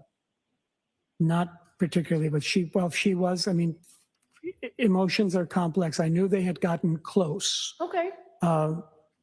but she never told me that she had a relationship with Will Fasto. Okay. Yeah. Yeah. I just want to return to her relationship That I with. can recall. Yeah. Okay. Yeah. I'm just going to return to Anna and Brian's relationship for a few minutes. Sure. You had told us that you spent time with them both together as a family, That's correct. and you also spent time with them individually without the other one. That is correct. And when you spent time with them together, you never really saw them argue.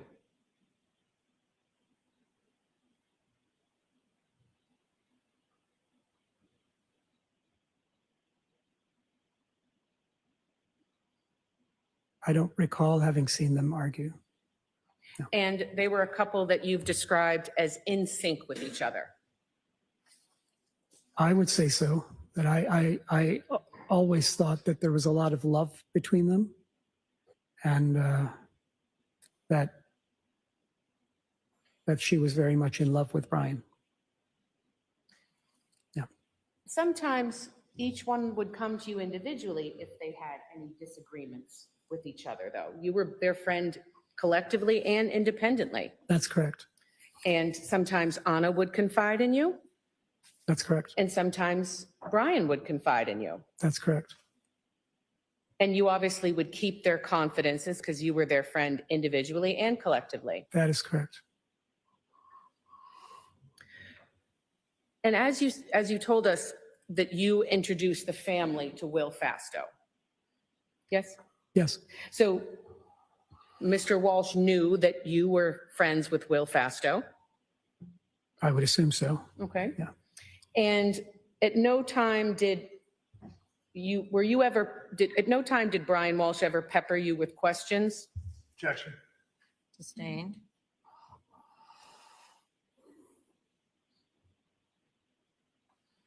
I want to talk to you a little bit more about New Year's Eve.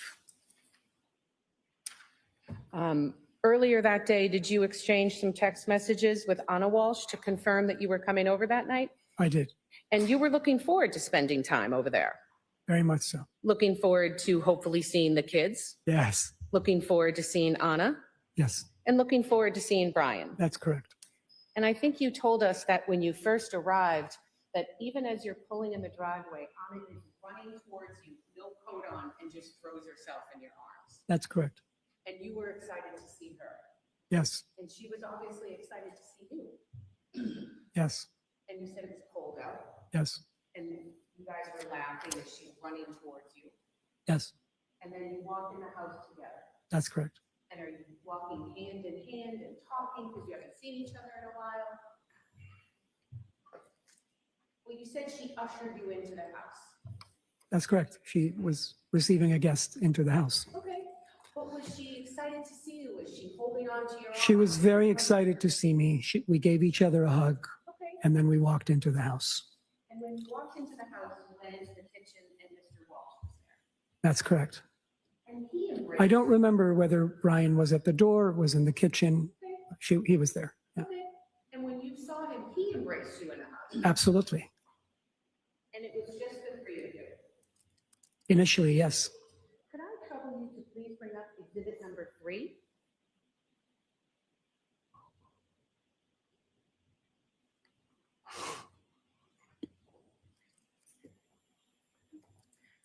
And is this correct, as I'm showing everyone exhibit number 3, that this was the Walsh family kitchen in Cohasset on December 31st? Yes, And we see some stools at the kitchen table. You and Anna were sitting next to each other? that's correct. And am I correct that Mr. Walsh was cooking for everyone? That's correct. And so the stove and oven is to the right there of the table? Yes, Okay. And when you first got there, the kids were asleep? that's correct. Okay. And when you first got there, Mr. Walsh is cooking food? Yes. Preparing, yeah, cooking, yeah. No, I don't want to cut you off. Sure, preparing, cooking, yeah, And Anna and Brian are getting you some champagne, that's correct. and everyone's toasting to the new year. Yes, Okay. And I think you've already said this, but the atmosphere was jovial. that's correct. Hope for the upcoming year. That's true. There were discussions how 2022 had been a little difficult for all 3 of you. That's true. And it was great to be together because you made it. And now you're looking into a new year with new hope and new possibilities. That's correct. The champagne bottle that all 3 of you signed, that was the spirit that new year, so happy to be together, aren't we lucky? Yes, And as you're sitting at that kitchen table, you're having conversations about investment properties. we were. You're having conversations about book reviews and what books everyone should read. Yes, And you told us that Anna is texting people. You said it's New Year's Eve, so she's getting texts, she's sending texts. yes, And as you're sitting at that table, she's snapping pictures with just the 2 of you.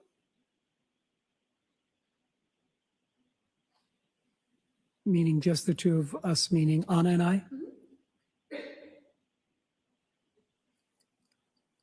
I do recall, I mean, I have received a photo of the 3 of us with Anna and their oldest son, Okay, but. a selfie, yeah. Sure, no, I don't mean to cut you off, but during Sure. that night, she has her phone out, she's taking pictures of just the 2 of you, just Anna and Jem to memorialize the night. It's a celebration. Oh, it's the 2, oh, I see. Well, the 2 of us and Brian, All 3 of you together. all 3 of us together, correct? And in that picture, you're smiling, you're embracing each other, Yes, and Brian's preparing food, and he's serving you all the food he's making, the different dishes, right? yes, And he's serving it to his wife, Anna, yes, and they're talking to each other during the night, yes, they are. and they're laughing with each other during the night, Yes, and they're taking pictures with each other during the night. I don't know if they were taking pictures with each other during the night. I don't recall. But there was the picture of the 3 of you embracing and smiling. That's the 3 of us with Brian?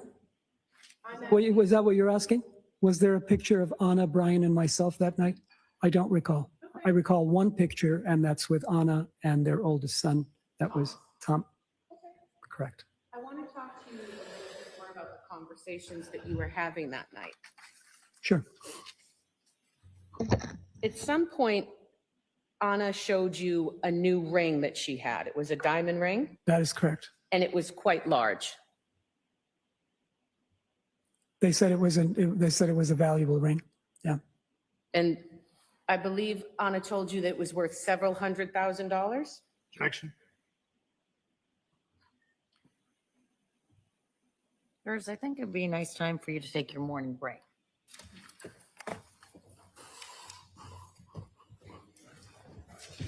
Jurors exiting, all rise. Jurors, please leave your notebooks in the chairs. Watch your step. Stand up on the circle. Sure. Thank you.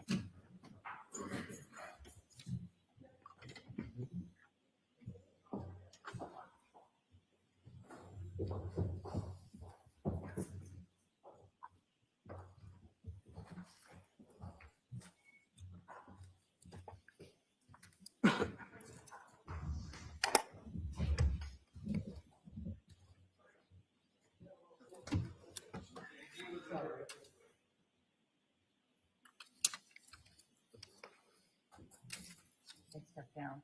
You may step down. You can go right back outside. You may be seated, everyone else.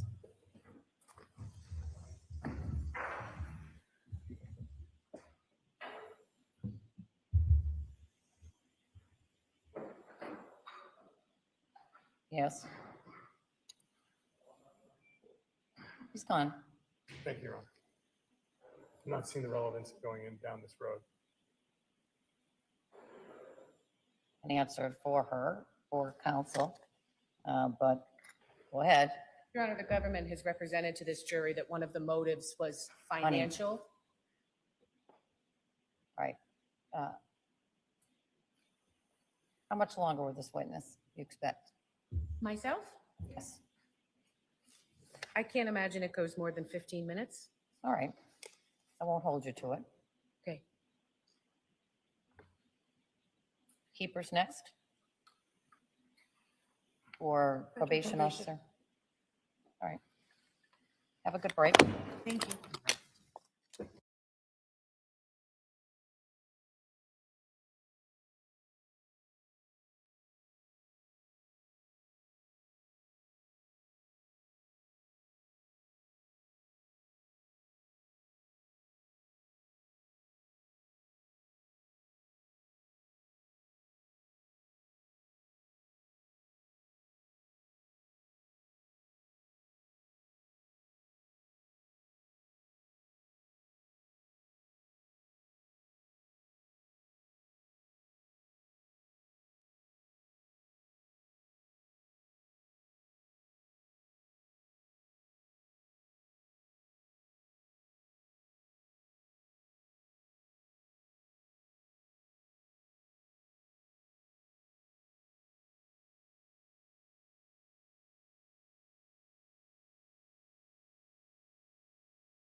You are unmuted.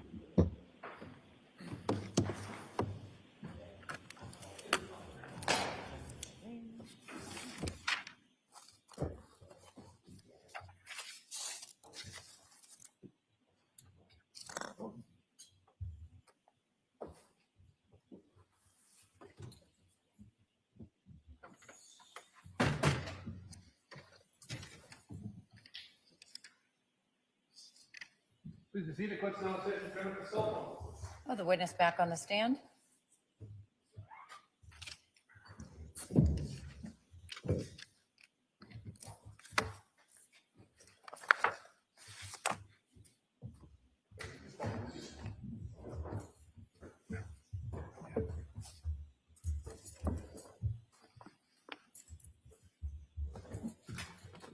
Just watch your step.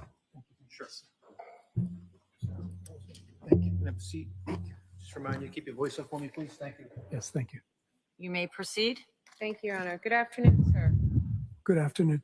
Just going to pick up a little bit where we left off. During the night that you were describing, at one point, Anna was showing you her, Yes, and she was happy about it. that's And correct. she was telling you that Brian had got her this ring, That's correct. and he was smiling. Yes, And you told us that during the night, because it's New Year's Eve, Anna's texting people and she's getting text messages while you guys are in that kitchen. that's correct. Could I please have Exhibit 3 again? Thank you. And during the time that you were there, am I correct that it was about 5 hours you spent that night? I think you said 8:30 to 1:30. Roughly 4 to 5 hours. Okay. Yeah. And you weren't drunk, right? No. They weren't drunk? No. The champagne was free flowing, so to speak, but everyone was just happy and tipsy. Yeah. And during the night, there are, you had mentioned there was food being served, conversations about the future, and Anna was getting text messages from people, and she was sending text messages to people. That's correct. And while you're sitting in that kitchen, the three of you, at some point, she says, let's send a picture to Will. I believe that's what she said. I'm not 100% sure. I believe that's what she said. I've, yeah.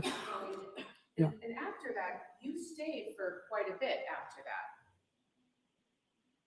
that. Again, I don't remember at what part of the evening that, oh, actually, I do, because I would have, because this would have been exactly when their oldest son,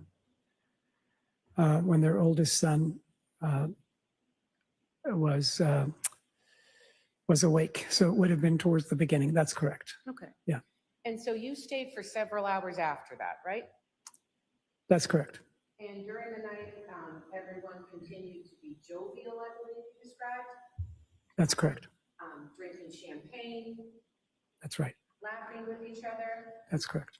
And I think you had told us on direct that at some point, Brian had told you that he had lost his phone, That he had misplaced his phone. misplaced his phone. And I think you had said that he told you it was liberating not to have it.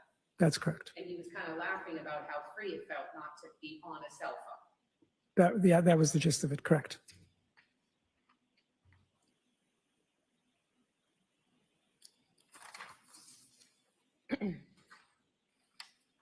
At some point on January 4th, you had a conversation with Brian over the phone? Was that a Wednesday? If I it don't is- have a calendar out, but I think you had said, I appreciate everyone quickly moving. So the first was a Sunday. 2, 3, 4. Because So yes, on Wednesday I did. Yes. Yes, I received a call from Brian. And on that call, you had just seen them at about 1:30 on New Year's Eve, so about not even 4 days before. That's correct. And he had told you that he hadn't spoken to her in several days and that That's she was missing. That's correct. And I think you told us on direct that you were in shock. It didn't make sense to you, That's correct. that you were just with them. That's correct. And you said to Brian, did you guys have an argument? Did you have a disagreement, right? I did. And you asked him that repeatedly. I don't know if I asked him that repeatedly. I did ask him that question. And he said to you, no. Did it look like we had an argument? You were there. That's correct. Because it didn't make sense to you that they hadn't spoken in days, right? That's correct. And it also didn't make sense to me that she would leave shortly after I left. There was, yeah, And so given that, it didn't make sense to you. You were there until 1:30. They weren't arguing. they weren't arguing. No, You said the night was joyful. that's correct. They were happy. That's correct. And from everything you saw and what you've told us, they were in love. Well, they were happy is a loaded statement, I Well, think. let me- I mean, they seemed okay. happy that night, but people are complex. So I want to make sure that I answer that question truthfully. No, I appreciate that. So, Let me ask you this. I did know a couple days in advance that So let me she, just stop you yeah, for a minute. thank you, okay? sure. You've been a realtor for 23 years, 25 years now. 25 years. So you're a salesperson, right? In a sense, one of the aspects of your job is to sell properties, right? That's correct. And would you say that one of your greatest assets is to be able to read people? That's true. Understand To listen, people? to understand, yes, And I think you just said people are complex. that's correct. And so you, in your professional job, part of it is to kind of be able to understand those complexities, Yes, to see if someone is maybe putting on a brave face or holding back, right? sure. And you had known Anna and Brian Walsh as a married couple for almost 3 years at that point, right? That's correct. And you have spent time with them together. Mhm. You said that their family was like your family, right? Sure. And you had spent time with Brian by himself. I hadn't seen Brian in months at that Okay. point. But And you- I hadn't also only seen Anna physically. I hadn't seen Anna physically in months. Okay, but in the past, in those times that you have described them as family, as close friends, you would spend time with Brian Walsh, just one-on-one. Yes, I had. You would spend time with Anna, just one-on-one. That's correct. She worked for you, and you described that you would be in touch all day, every day when she was working for you, right?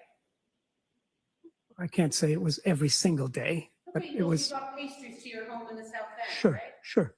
yeah. And you told us that she was your confidant and you were hers, right? That's correct. You went through an intense program with Mr. Walsh, right? That's correct. And you spent 5 hours with them on New Year's Eve on December 31st of 2022, right? That's correct. And you described the night as joyful, Jovial. jovial, as full of hope. And on I- your I'm words not sure- earlier before the break, that everyone was hopeful and looking towards the new year. I'm not sure that I would describe it as hopeful for the new year specifically. If you had to ask me specifically as to what the mood was, whether she was, because I had heard a couple days prior, I'm gonna stop you. sure. You all signed the champagne bottle, right? You had your- Yes, we did. Yes, we did. And that's where the complexity comes into play. I cannot know what was going on in their hearts and minds. Yeah. Of course, thank you. No, I understand that course, I'm yeah. talking about those complexities. Sure. You said that everyone was laughing that night together, right? Yeah, there was a good mood that night. Good mood that Yeah. night. You never saw them argue, right? I did not. You said at one point that you saw them talking and laughing with each other, right? Sure. Yes, I did. And at one point, Thomas came downstairs and they didn't shoot him back up to bed. It was happy to have their son together with you. Yes, absolutely. Absolutely. And when Brian was cooking for you, he was even putting a Turkish flair on some of the foods to That's- specifically for you, right? That's correct. I remember him saying that. Yeah. And at 1:30 when you left, they weren't even telling you to leave. You just realized it was late and you should go. That is also correct. And so when you heard that Brian was telling you that he hadn't spoken to his wife in 3 days, that did not make sense to you. It did not. Because when you left at 1:30 in the morning, it was a joyful, happy occasion. I'm using your words. It was a joyful, happy occasion on New Year's Eve of January 31st, 2022. I didn't understand how Anna could be missing and how we did not know about this since the first of the year. It had been 3 days. So when you. And our community had not been, 31st, correct, we had not known about this for 3 days. I did not understand. Okay, And the tone of voice was not panicked. so let me just ask you my question again. Yes, Let me thank you. know if I'm not phrasing it right. Please. When you left the house Yes, of your good friends yes, on January 31st of January 1st now at 1:30 in the morning. Yes, The mood was joyful and happy. yes. Nothing further. Your Honor. Redirect. I think I'll be brief, Your Honor. Sir, you said you had heard a couple days prior. Had you heard from Anna a couple days prior? When you were saying about people being complex? Your Honor, I apologize. I could be just losing my hearing. I can't hear Mr. Connor. And I'm talking into my shoulder, so that's my fault. Sir, when you were saying people are complex and you had heard a couple days prior, are you referring to your conversation with Anna a couple days prior? Yes, I was. I am. What is it that you heard in your conversation a couple days prior that makes you say that people are complex? That they had marital problems. Objection, move to strike the characterization.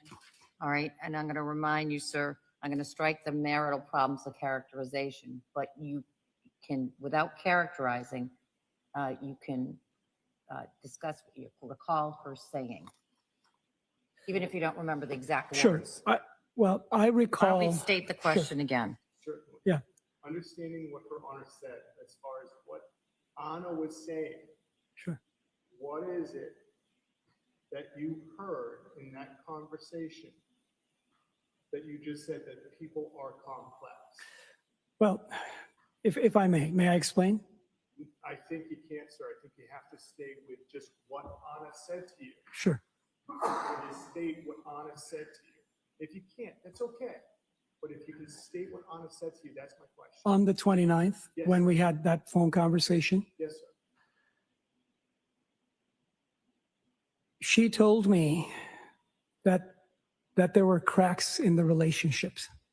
And I don't know which words. She may have used precisely those words. She may have used other words. Please seen sidebar objection, and I'm going to move to strike that testimony. I'll hear you at the sidebar before I make any ruling on that.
Let's try that question again. So, sir, I know it's been 3 years. It has been. To the best of your recollection, what I'm asking you is on that December 29th conversation, to the best of your recollection, what did Anna Walsh say to you that led you to say that people are complex? Okay. The complexity I'm referring to is the fact that on the 29th, Okay? she gave me information. I cannot recall the exact words. She gave me information that she was having problems in her marriage with Brian. And Your Honor, move to strike.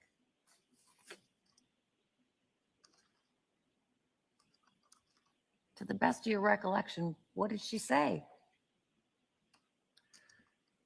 Well, again, it's been 3 years, Your Honor. If you have a recollection, you do, and if you don't, sir, that's fine too. I remember what was discussed at the conversation. I just don't remember the exact words. I did give my testimony when it was very fresh. And I know we're Yeah, all I understand. Sure, jumping in the middle. sure. And sir, it's just because we want to make sure we get it right. Okay. So you had the conversation with Anna on the 29th. That's correct. Do you remember what she said? If you don't, you don't. It's okay. Do you remember what she said that makes you think that people are complex? Well, it's not what she said that night that makes me think that people are complex. I know people are Your Honor, move complex. to strike. Maybe All right, we I'll should strike the decide that. end, redirect the witness to the time frame. All right, so just on December 29th. Yeah. What did she say to you as far as your concerns about her being, I don't recall the exact words. okay, thank you. Thank you. Nothing further, Your Honor. Thank you. Any recross? No, thank you. Thank you, Mr. Mutlu. Thank you. Thank you very much.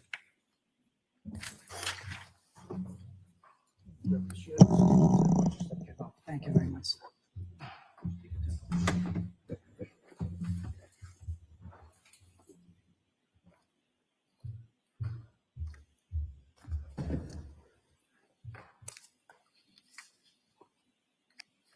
Commonwealth may call its next witness.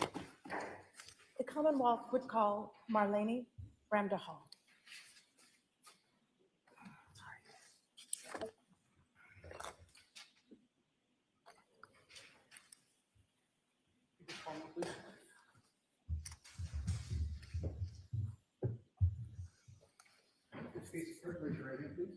Do you solemnly swear or affirm the testimony you'll give in the cause now in hearing shall be the truth, the whole truth, and nothing but the truth, so help you God? You can just follow me, please. Just take your time, just watch your step.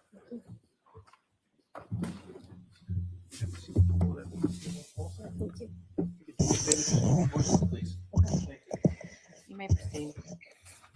Your Honor, could you please state your name for the record? Good afternoon, Marlene Ramdahal. And can you please spell your name for the record? Yes, Marlene, Marlenny.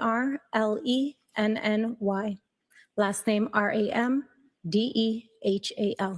And what is your occupation, ma'am? I am a senior U.S. probation officer, And what is your jurisdiction? the District of Massachusetts, Where is your office located? in Taunton, And how long have you been a federal probation officer? approximately 12 years. Are you familiar with Brian Walsh? I am. And how long have you known Mr. Walsh? Since November of 2021? And that's when you first met him? Yes, And how often did you see him? approximately once every 60 days And how did you see him? at his residence or at my office. And can you please identify him for the record? Mr. Walsh is in the black sweater. Thank you. Your Honor, might the record reflect that the witness has identified the defendant? The record will so reflect. In January of 2023 and December of 2022, was Mr. Walsh, the defendant, subject to conditions set by a federal district court? He was. And what were those conditions? He was subject to a number of conditions to include home confinement, which limited his movement in the community. When was the defendant authorized to leave his home? He was authorized to leave his residence with a pre-scheduled pass, so he would have to ask permission before leaving his home. Did he have set windows that he was allowed to leave? He did. And what was he required to do before leaving his home? Prior to leaving his residence, he would have to have an approved schedule. And who would approve that schedule? I would. Where was he allowed to go? A client on the home confinement program is only allowed to leave the residence for essential necessities. So things such as employment, education, religion, treatment, attorney visits, court-appointed activities. He was also allowed to do things such as grocery shop, banking, grooming, things of that nature. He also had permission to do things with his children and his mother. So what did he need to do as far as specifying where he would go? So on Thursdays, he was to submit schedules to me with what essential necessities would be required for the following week. And how would he do that? He would send me an email. And what email did he use? brw@tensaleconsulting.com. What permission did he have to leave the state? He did not have permission to leave the state. You said that he was allowed to go for necessities. Is a restaurant considered a necessity? No, it is not. What did he have to do if he wanted to deviate from the schedule that he had submitted on Thursdays, I believe you said? Correct. Yeah, if there was a change to the schedule, he would be required to submit a new schedule request, And how would he do that? again via email. And who would he do that to? Myself.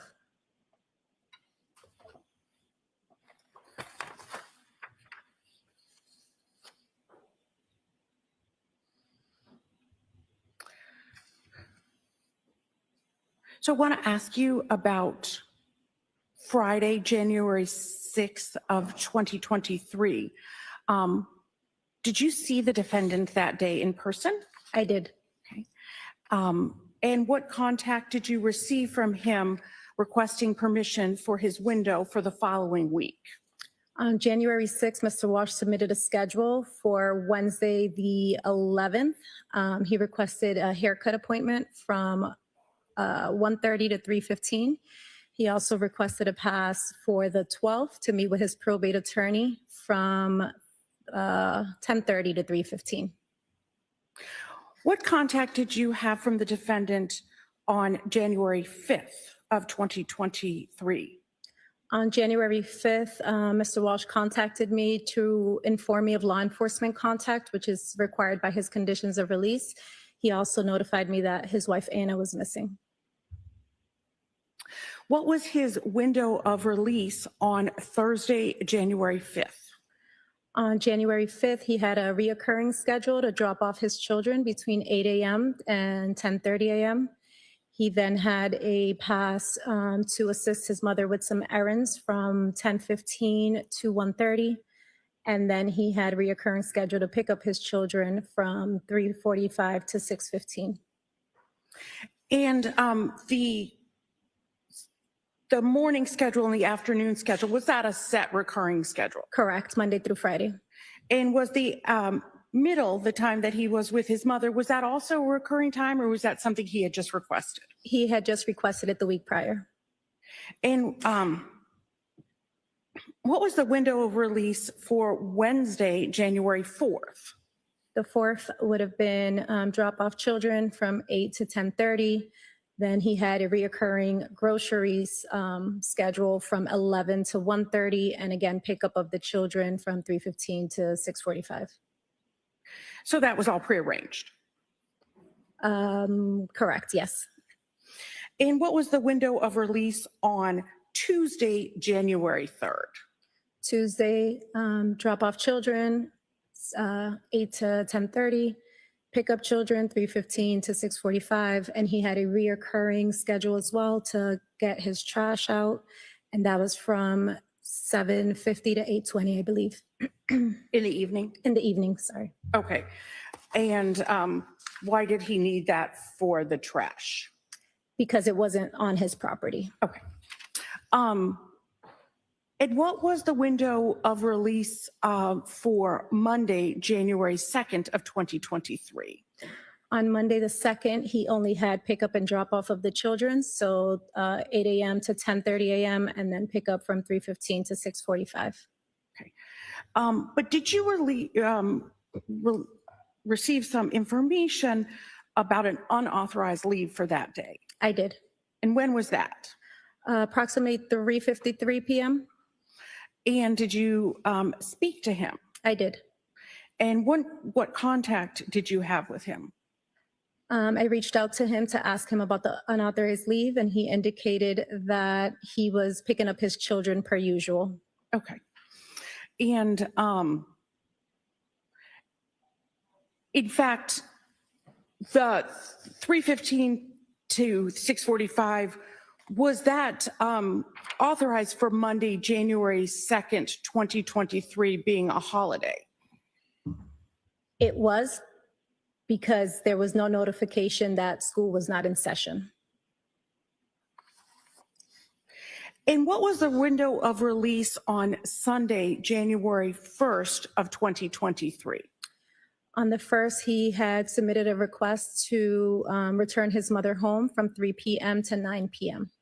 And what do you mean return his mother home? He indicated that his mother was staying with him post-surgery, and he was taking her back to her residence.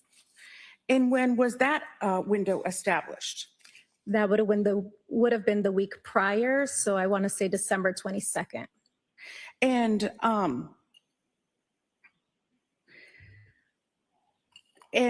where did he indicate that he would be returning his mother? To her residence. And where was that, if you know? I don't remember off the top of my head. Okay. And at that point, did he ask permission to go to a restaurant He did not. for January 1st of 2023? He did not. And was the defendant allowed to go places if he had not cleared it with you first? He was not allowed to do any unapproved stops. I might have one moment. You may.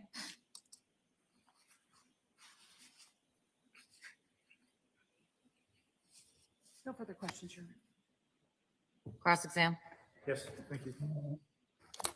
Well, good afternoon. Good afternoon. So did I hear you right that said Mr. Walsh asked to be able to go 3 p.m. to 9 p.m. on Sunday, January 1st? He asked that the prior week of December 22nd. That is correct. And there were, to go out to a restaurant, that would have been, right? It would need court approval. Probation does not have the authority to approve non-essential necessities. So you'd have to go through a court process that take quite a while to go through the federal court process, It's a motion to the court, so it's just a documentation that needs to be submitted. but it has to be filed, it has to be decided, it has to be returned. That is correct. So, and there's always the chance that it wouldn't be allowed. Correct. So if somebody like Mr. Walsh wanted to take his wife out to a restaurant for New Year's Day, there's a chance that he wouldn't be permitted and get permission to take his wife to a New Year's Day dinner, even if he had filed a request. There is that chance, correct. Thank you very much.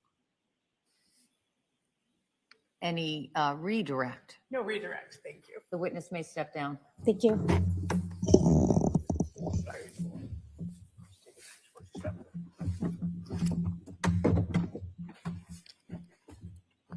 Commonwealth may call its next witness. Commonwealth will call Anthony McCrimmon.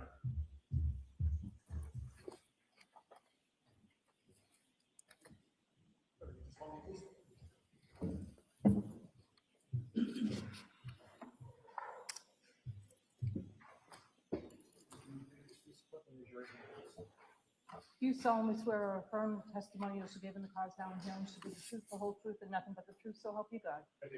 Thank you, sir. Take your time, just watch your step. there one more. Let's see. Do me a favor, just keep your voice up when you speak. Sure. right? Yep. You may proceed. Thank you, Your Honor.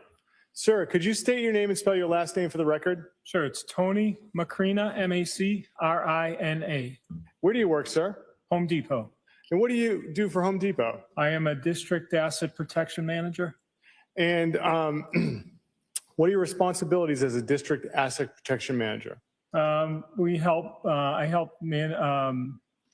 increase profitability by mitigating losses and creating a safe work environment for the associates and customers. How long have you been with Home Depot? Currently 4.5 years.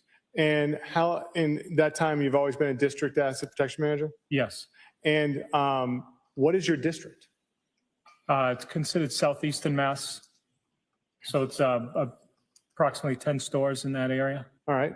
Does that include Rockland? Yes. Sir, have you had the opportunity to help produce a receipt and videos to law enforcement in January 2023 concerning in this matter? Yes, And have you had the opportunity to review both of those prior to today? I did. Sir, as far as the videos that are maintained at Home Depot, are they done in the normal course of business? Yes, they are. Are they done in good faith? Yes, And the videos, I take it they're recorded digitally? correct. So when they're recorded as it's happening to a server, correct? Yes. What access do you have to the server? I remote in but using a laptop or a computer. Okay. Can anyone have access to it? Just anybody who works within the asset protection department. And sir, the videos that you had a chance to review, did you look at a thumb drive and then sign the back of it? Yes.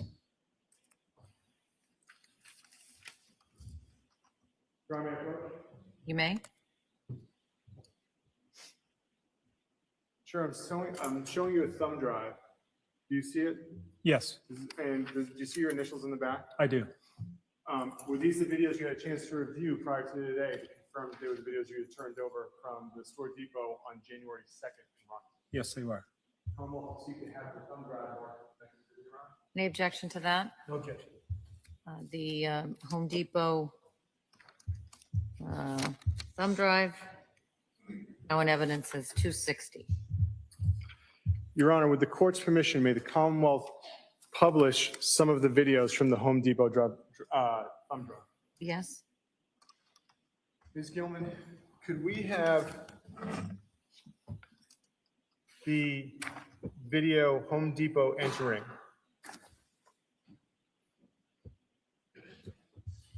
If we could press pause. Mr. McCrenna, can you see the video on the screen? Yes. Where is this in the Home Depot? This is a shot of the doorway where most customers after purchasing would walk out. So the main exit, we call this. The main exit. Now, Yes. at the bottom of the screen, there's a date and time.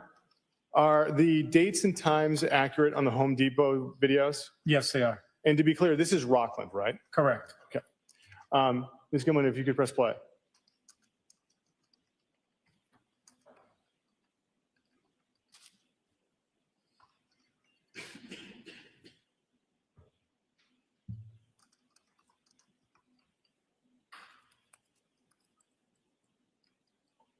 Thank you, Ms. Gilman. If you close out of that.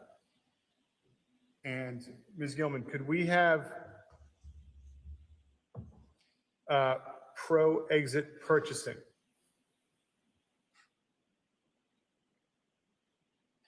And Ms. Gilman, if you could go to 107 on this.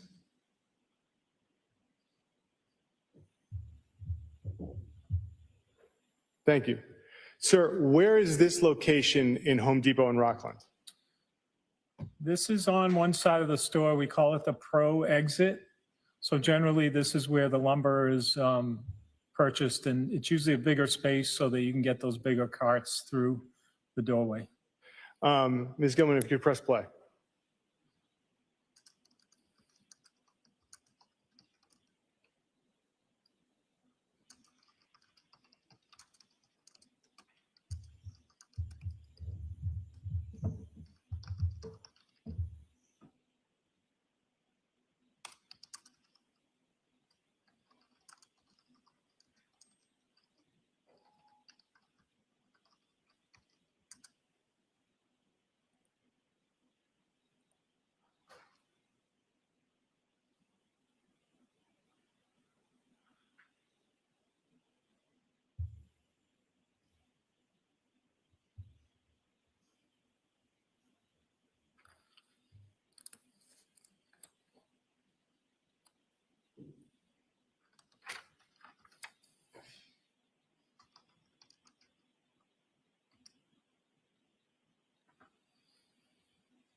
Thank you, Ms. Gilman. Your Honor, may I approach? You may. Thank you, Your Honor.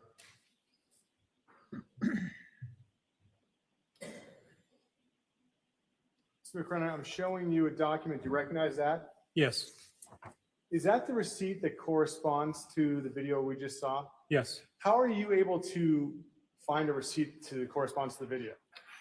I was given an item number from the state police, And so then you look up the item number? looked up the item number, and it brings me right to this transaction. The two are tied together. And so the receipts are kept in the normal course of business? Yes, In good faith? yes, You turn this over to the police in January 2023. yes. The Commonwealth would seek to have the receipt from Home Depot for January 2nd as the next exhibit. Any objection? No objection. Receipt that corresponds to 260 is now in evidence as 261. Your Honor, may the Commonwealth publish 261? You may. Thank you.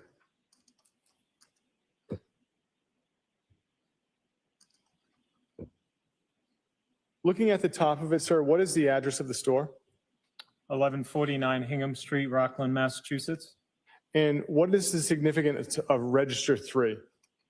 Register 3 is the register number that was shown in the video where those purchases were made. And Ms. Gilman, could we scroll down to the bottom? Actually, stay right there, Ms. Gilman. Sir, on A&H baking soda, what is that? That is a 12-pound bag of baking soda. It was the one that was on the bottom of the cart. Home Depot sells 12 pounds of baking soda? Yes. And then what is the date and the time of the transaction? The date is 1/2 of 2023 at 5:01 and 47 seconds PM. What was the amount for the transaction? The amount was $453.54. And was it cash or charge? Cash. Nothing further, Your Honor. Any cross? The witness may step down. Thank you.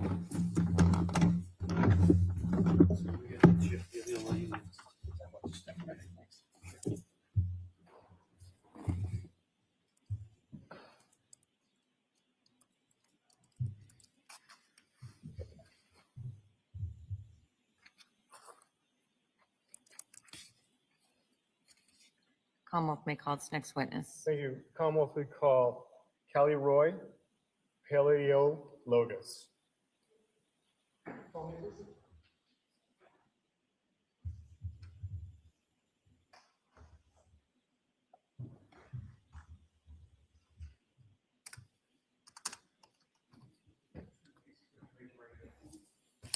Do you solemnly swear or affirm that the testimony you'll give in the cause now in hearing will be the truth, the whole truth, and nothing but the truth, so help you God?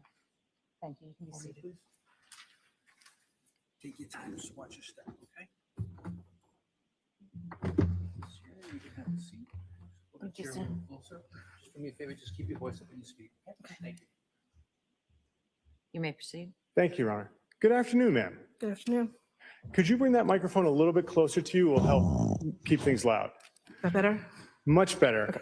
Could you state your name and spell your first and last name for us? Kaliroy Paleologos, Kaliroi, last name Paliologos. Where do you work, ma'am? I work at Beacon Communities, more specifically Chatham West and the Pines. And what is Chatham West? It's a housing residential apartment complex, Where is Chatham West located? Brockton, Massachusetts. And what do you do there? I'm a property manager. And as the property manager, do you have access to their surveillance videos? Yes, sir, I do. And as far as the surveillance videos, how many cameras do they have on the exterior of their building? Approximately 25 back in 23. In January of 2023, how many units were at Chatham West? 507. 507. Mhm. So it's a really large Yes, sir. complex. What does Chatham West have for dumpsters in January 2023? About 21 dumpsters. And what access does the general public have to the dumpsters in January 2023? They're open to the public. Okay. Now, In January 2023, did you have the opportunity to produce surveillance videos to law enforcement? Yes, I did.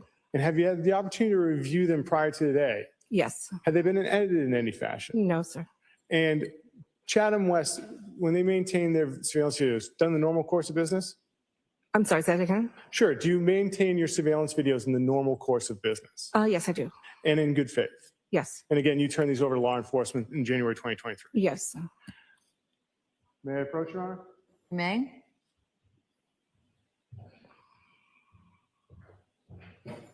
Ma'am, I'm showing you a thumb drive. Do you recognize it? Yes, I do.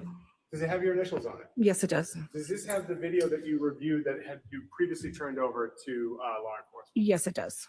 The Commonwealth would seek to have the video from Chatham West on the thumb drive marked as the next exhibit. No objection. It will be marked and admitted into evidence now as 262.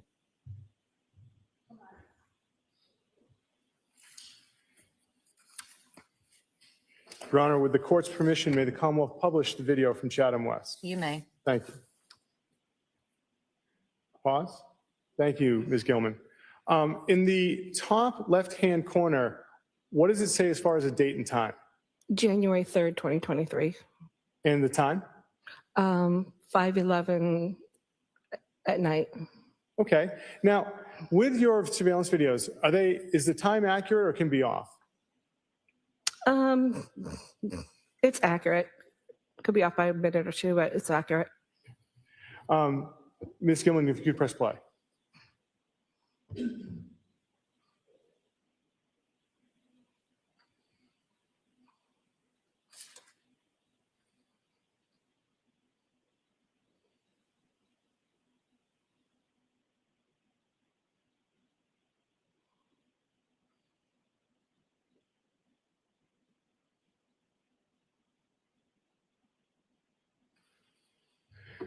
Ma'am, your videos, I noticed that it's not continuous. Is that all of your videos or how is that? Can you explain that process? It depends on the camera. Sometimes there's a little bit of a lag where it becomes choppy like that.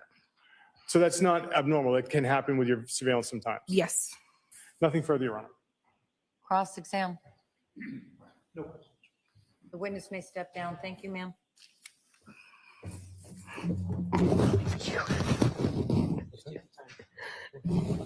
Step, okay?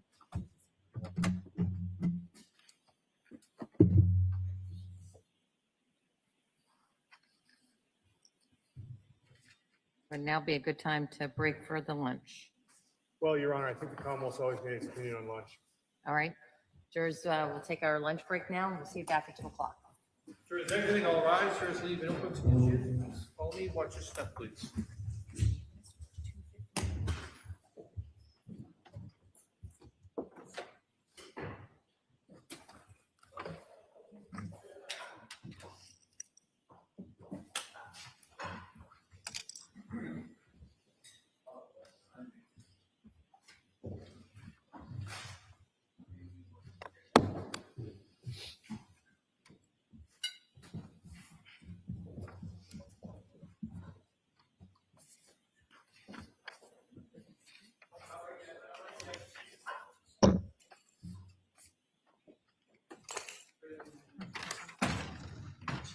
Be seated.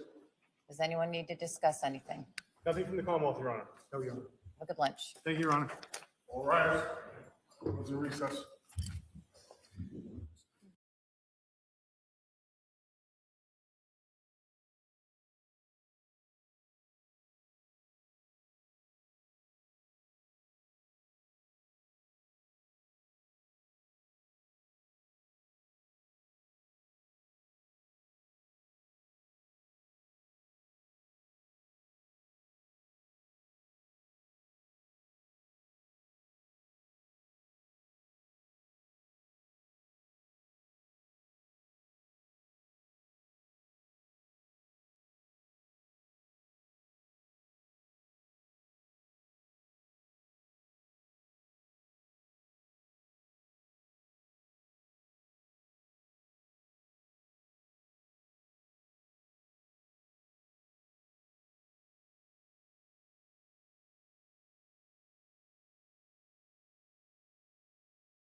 You are unmuted. Have a seat. What's the session?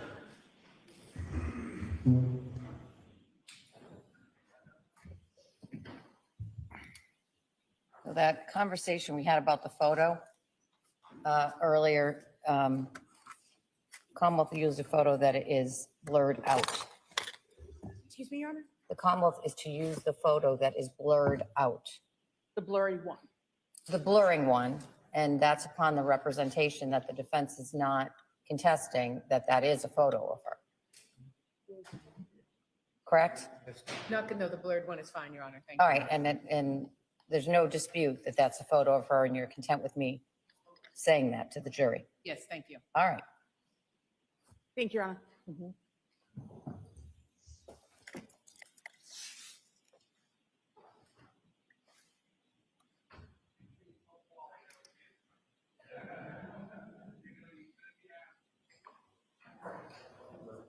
Yes, sure.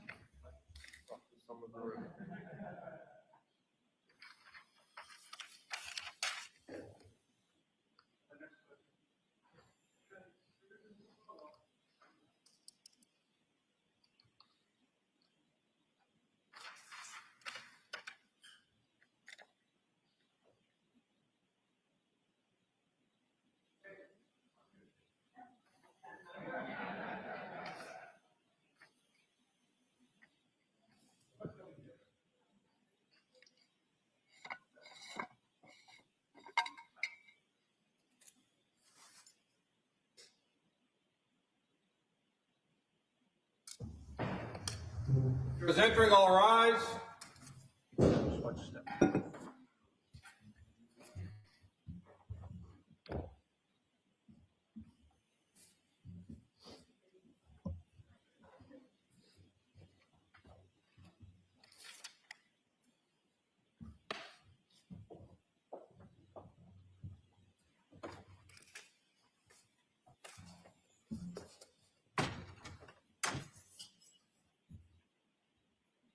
Please be seated. Clerk's now in session. Turn off your cell phones. Commonwealth may call its next witness. Thank you, Your Honor. The Commonwealth would call Christopher Bernasconi.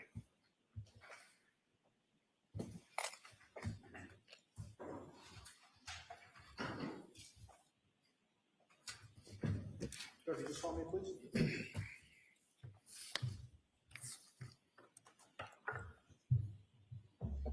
Please, clerk, just raise your right hand for me, please. Do you solemnly swear or affirm testimony you shall give in the cause now in hearing shall be the truth, the whole truth, and nothing but the truth, so help you God? Thank you, Right sir. this way. Just do me a favor, just take your time, just watch your step. You're gonna have a seat, just pull that one close. Well, get in the microphone. Thank you. Thank you. You may proceed. Thank you, Your Honor. Sir, could you state your name and spell your last name for the record? Yes, it's Christopher Bernasconi, and the last name is Bernasconi. Where do you work, sir? I work for TJ Maxx. What do you do for TJ Maxx? I'm a district loss prevention manager for District 1102, which is Metro Boston. And how long have you been with TJ Maxx? 30 years. And within Metro Boston, does that include the Norwell store? It does not. It does not. Have you had the opportunity to review videos from the Norwell store, though? Yes. And have you been designated as the keeper of records for TJ Maxx for those videos? Yes. And have you helped produce those videos prior to coming to court today? Yes. Did you review them and make sure that they were that they had not been altered in any way? Yes. One of the videos, though, there's a person that's blurred. Isn't that correct? Correct. Is that then because the person wasn't 18? That is correct. Now, the videos that you turned over, that you helped produce from TJ Maxx, that was done in January of 2023, correct? That's correct. And TJ Maxx, they maintain their videos in the normal course of business, Correct. and they are done in good faith? Correct. Your Honor, may I approach? You may. Sir, is this the drive that you were looking at that had the videos from TJ Maxx on it? It is. It is for January 4th of 2023, correct? That's correct. Your Honor, the Commonwealth would seek to have the drive of January 4th, 2023 TJ Maxx videos from Norwell. Any objection to that? No objection. And the TJ Maxx thumb drive of 1/4/23 is now in evidence as Exhibit 263. Your Honor, may the call publish Exhibit 263. You may. Thank you. Ms. Gilman, can we have the first video entrance? And Ms. Gilman, if you could press pause. Sir, where is this in the Norwell store? This is referred to as the entry public view monitor, capturing the entrance of the TJ Maxx in Norwell. And Ms. Gilman, could you go to 1 minute and 28 seconds on the video player?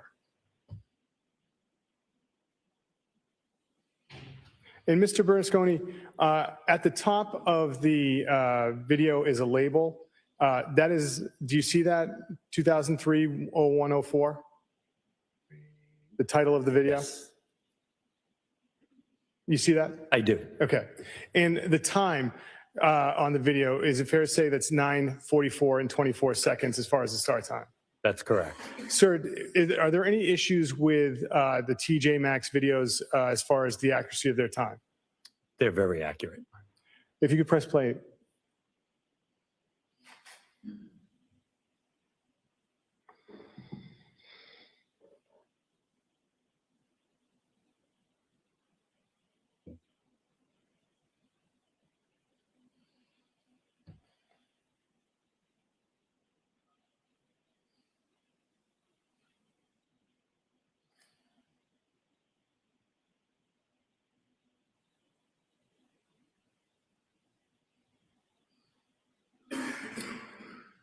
Ms. Gilman, could we have the second video cue? And Ms. Gilman, could you go to 8 minutes and 12 seconds on the video player, media player?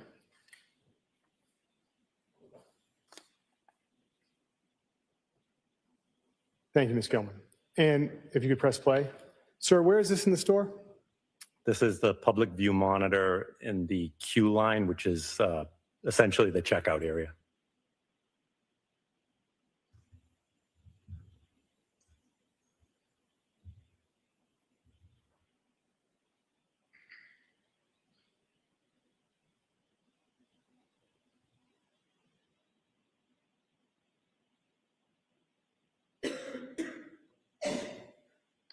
And Ms. Gilman, can we go to the final video for register 4?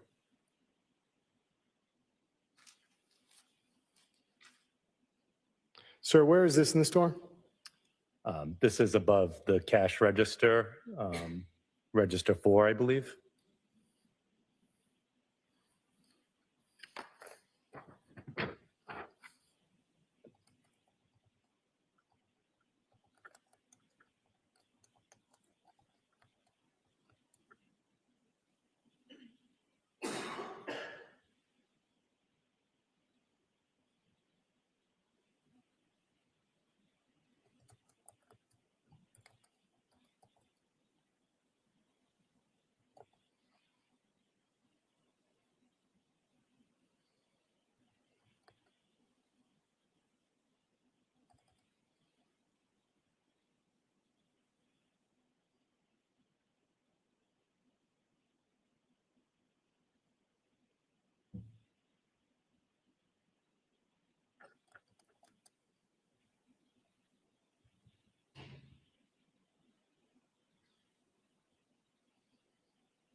Thank you, Ms. Gilman. And Your Honor, may I approach one last time?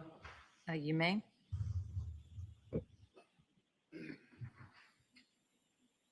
Mr. Bernasconi, do you recognize this document? I do.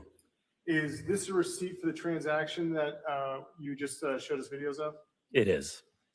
The Commonwealth would seek to have the receipt from TJ Maxx for January 4th from Norwell as the next exhibit. Any objection? No objection. The receipt that corresponds to Exhibit 263 is now in evidence as 264. And Your Honor, may the Commonwealth Publish it, yes? publish it? I just want to make sure I caught it to the court reporter. Yes, you may. Thank you. Mr. Bernasconi, what is the address for this store? It's 10 Washington Street, Norwell, Massachusetts. And does this share a parking lot with another TJX store? Yes, the home goods division. And could we go all the way down to the bottom? Right there. Sir, how is this transaction conducted? Was it cash or charge? It was a store value card used to make payment in this particular transaction. And how much was the transaction for? $133.94. And going all the way down to the bottom, if we may? What was the date and time of the transaction? January 4th, 2023 at 9:59 a.m. Thank you, sir. No further questions. Your Honor. No cross. Witness may step down. Thank you, sir. Thank you.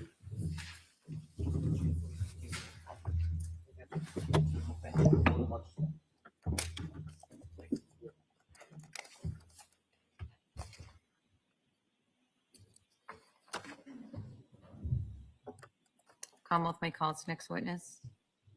The Commonwealth would call Alyssa Kirby.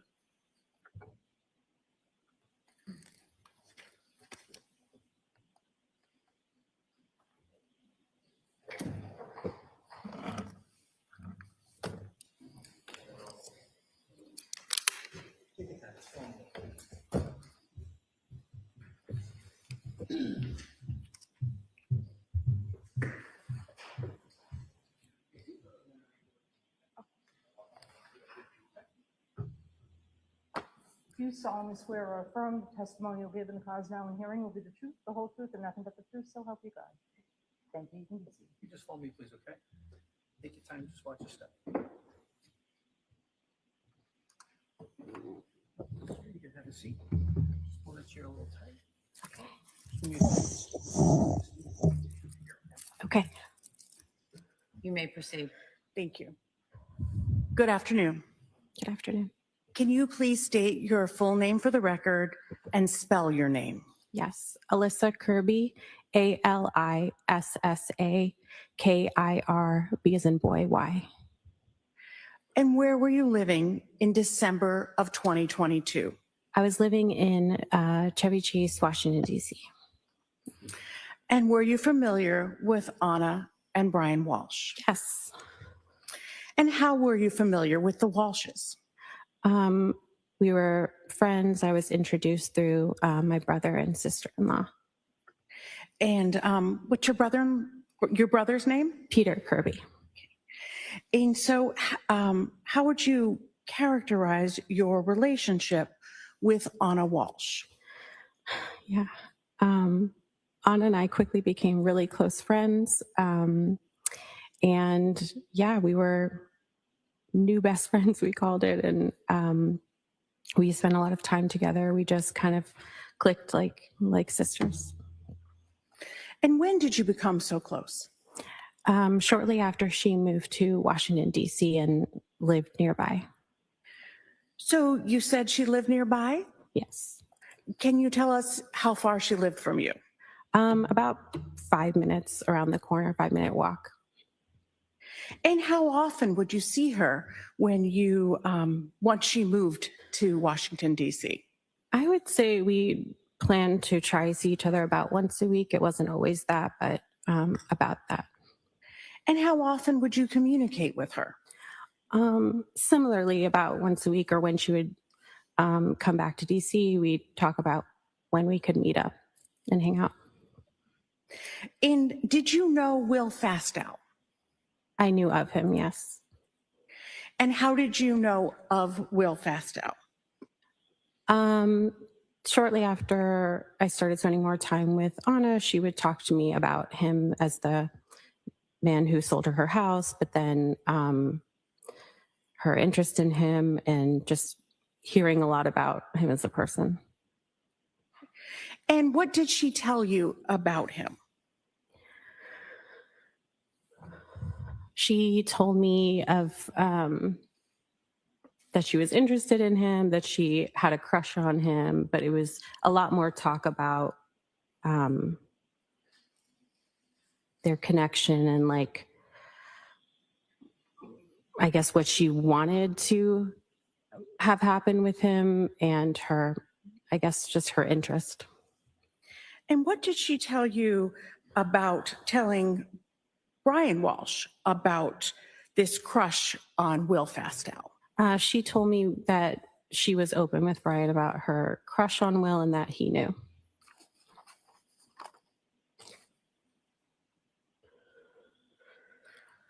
In Christmas of 2022, did you have communication with Brian Walsh on that day? Yes. And how did that happen?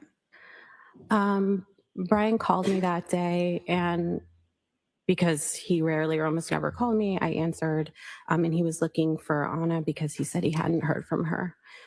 And so because she lived around the corner, I offered to go over there and check on her. And what happened? Did you go over and check on her? As I was getting ready to go, he had messaged me back that he had gotten in touch with her. So when you say that you had talked to him first and offered to check on her, did you do that in text, on the phone, or something else? I believe that first time was a phone call, and then later it was a text message. And do you remember what time of day that phone call was? Not exactly, but maybe I feel like it was noon or early afternoon. Okay.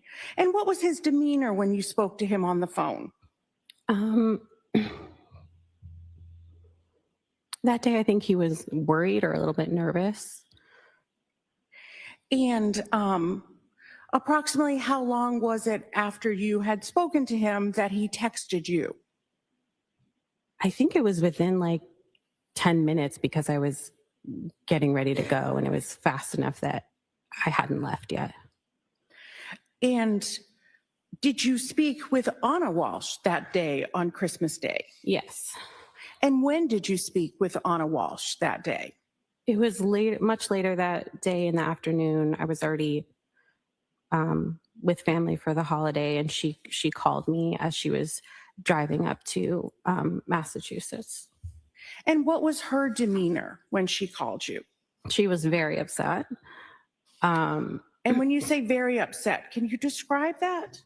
Yeah, she was angry, and she was upset that Brian would have called me that day because, she said that she'd only not spoken to him for like an hour and a half or 2 hours, that it really hadn't been that long. And, there was already some strife, and then she had... Sustained, non-responsive. So I'll strike the last part. Ask the next question. Certainly. So how long did you speak with her for that day? Maybe like 20 minutes. And did you arrange to see her again? Yes. And when did you plan to see Anna Walsh? I can't remember exactly when we planned it, but I know we had planned a day to get together right before New Year's to kind of see each other, hang out, catch up, and like celebrate like a New Year's together. And did you see her to have that celebration? Yes. And what day was that you saw her to have that celebration? I believe it was the 29th. And that was the 29th of what month? Oh, December. Of 2022. Correct. And where did you go? We went a few places. We started at the bar that was across from where we lived that we'd been to a few times. And then we later went out to a karaoke dancing bar. And how long did you stay out that night? Like 6 hours. So what was her demeanor that night? So that night, because of what happened after Christmas, she was really upset. She was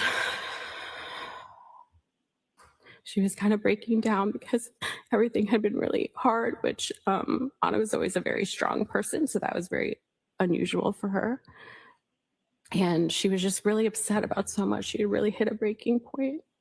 And yeah, we talked about a lot of things because she was so upset. Ms. Kirby, can you tell me what she was upset about?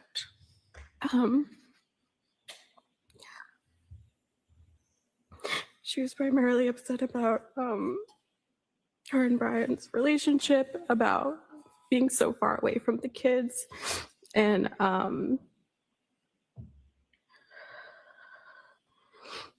feeling like she was upset having found out that the federal case was delayed, or she thought that the federal case was delayed by Brian, and that she just really wanted to be with her kids. Their marriage had been really strained for a long time, and she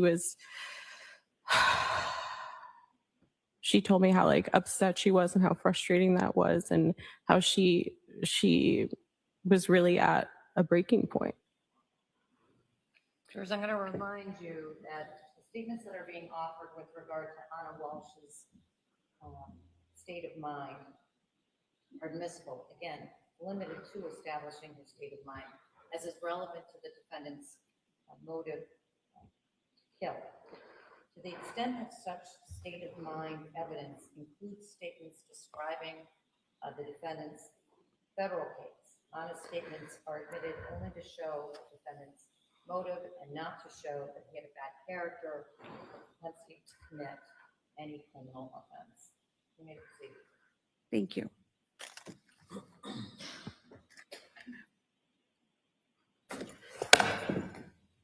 Had you seen her like this before? No. Anna was usually someone very, very happy, very joyful, very strong. Okay, no characterizations, just your observations. Next question. When talking, did she use specific words about what she had said to the defendant, which she had said to Brian Walsh about the legal case? What she told me about that was that she was upset because she wanted him to take responsibility. She wanted their family together. She wanted that whole process to be over, and she wanted him to be responsible, be accountable, and do whatever he had to do to keep their family together. And what did she mean?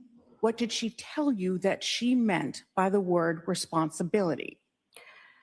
Yeah, at that point in time, responsibility was potentially just taking jail time and admitting wrongdoing and just owning a mistake, and so that their family, that she would be waiting for them and that their family could be together. Did she give you specifics of what she had told you about the amount of time? I think it was all an estimate, but at the time she thought maybe a year. What did she tell you about the physical separation and her family staying together?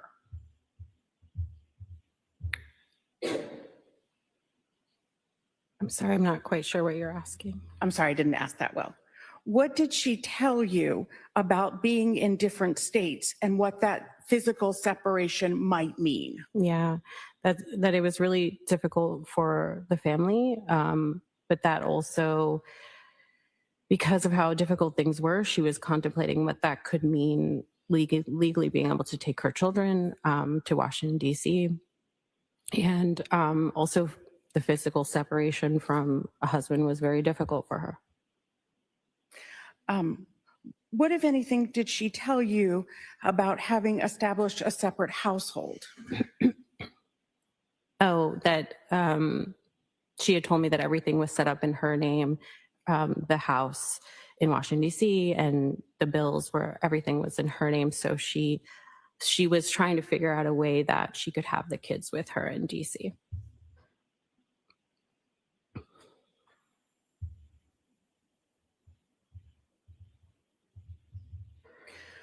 What, if anything, did she tell you about her intimate relationship with Brian Walsh?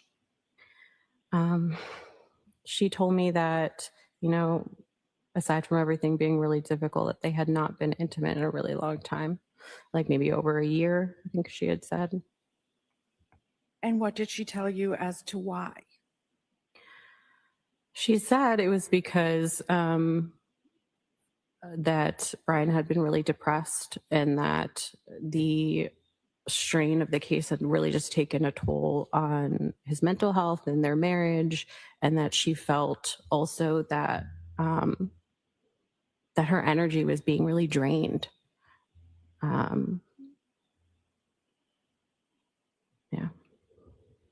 Was she specific about what she meant by her energy being drained? Yeah, at that time, she was saying that Brian was calling her several times a day, that she felt physically and emotionally exhausted traveling back and forth from DC to Massachusetts. It was just a lot on her body, mind, soul, and spirit. And that, yeah, that also just like emotionally feeling like she had to be the strong one was very draining for her. What did she tell you about Brian and his mother?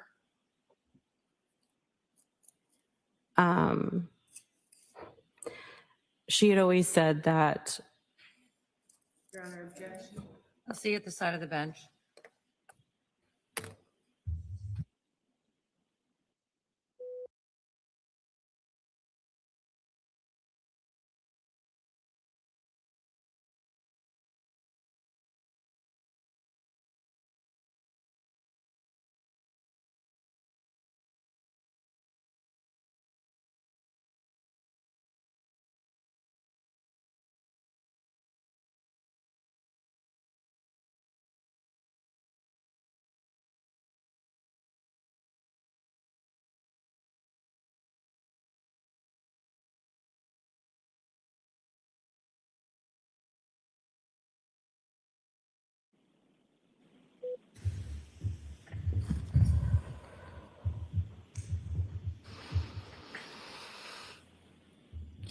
Ms. Kirby, in this conversation on December 29th, what did she tell you about Brian and his mother and a psychic?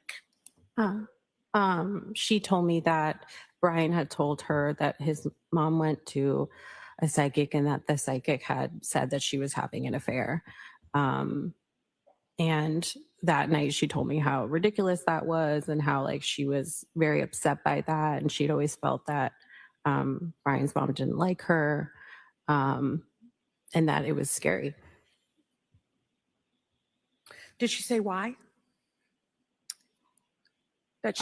Why that was scary? Yeah, I think because she always. Objection as to, I think. Yes, sustained. Did she say why? Not your opinion, just did she say why in that conversation? Yes, what she said as to why was that she felt like his mom never really liked her and never like wanted her in the picture, basically.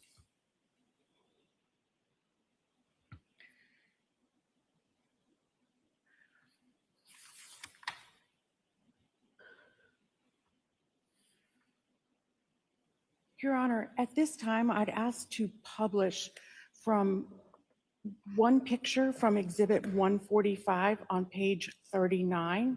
It's already in evidence. It is already in evidence, You may publish. just the picture. You may publish it. Thank you.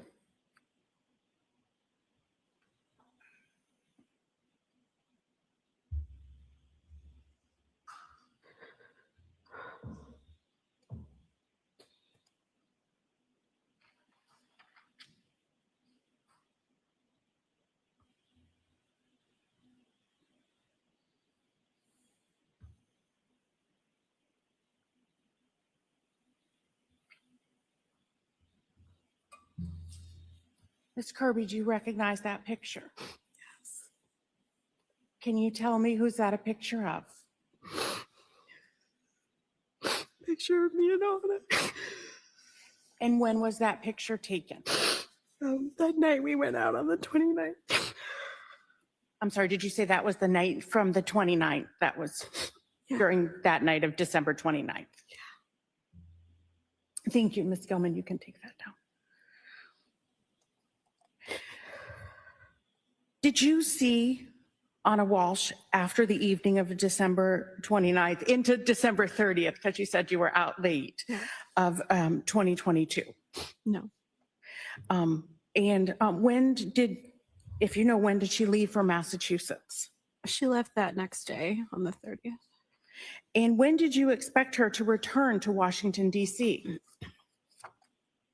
I think she had said like the third or fourth. It was a few days after New Year's. She was planning to come back. Of January? Correct. Okay. And when was the last time that you communicated with Anna Walsh? Right after midnight on New Year's Day. And after that exchange with Anna Walsh on New Year's Day, right after midnight, did you get text from Brian Walsh? Yes, on the 2nd. Your Honor, I'd ask to get an exhibit and then approach. You may.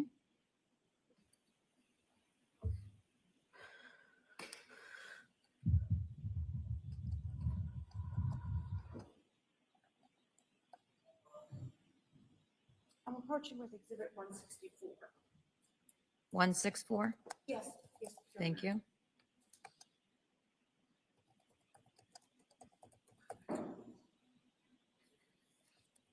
You want to just look at that for a moment?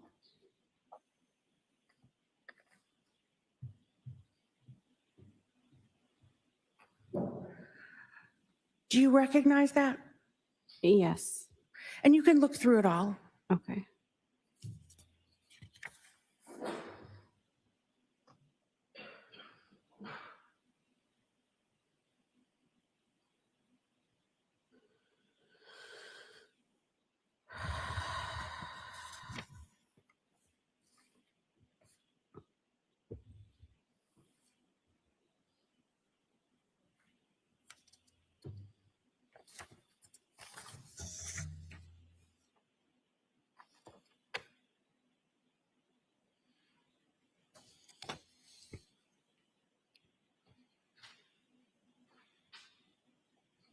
Okay.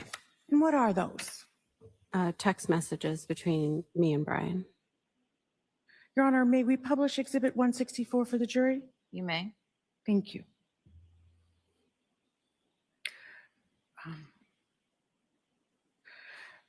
So I'd specifically like to ask about on January 3rd, if we could go down.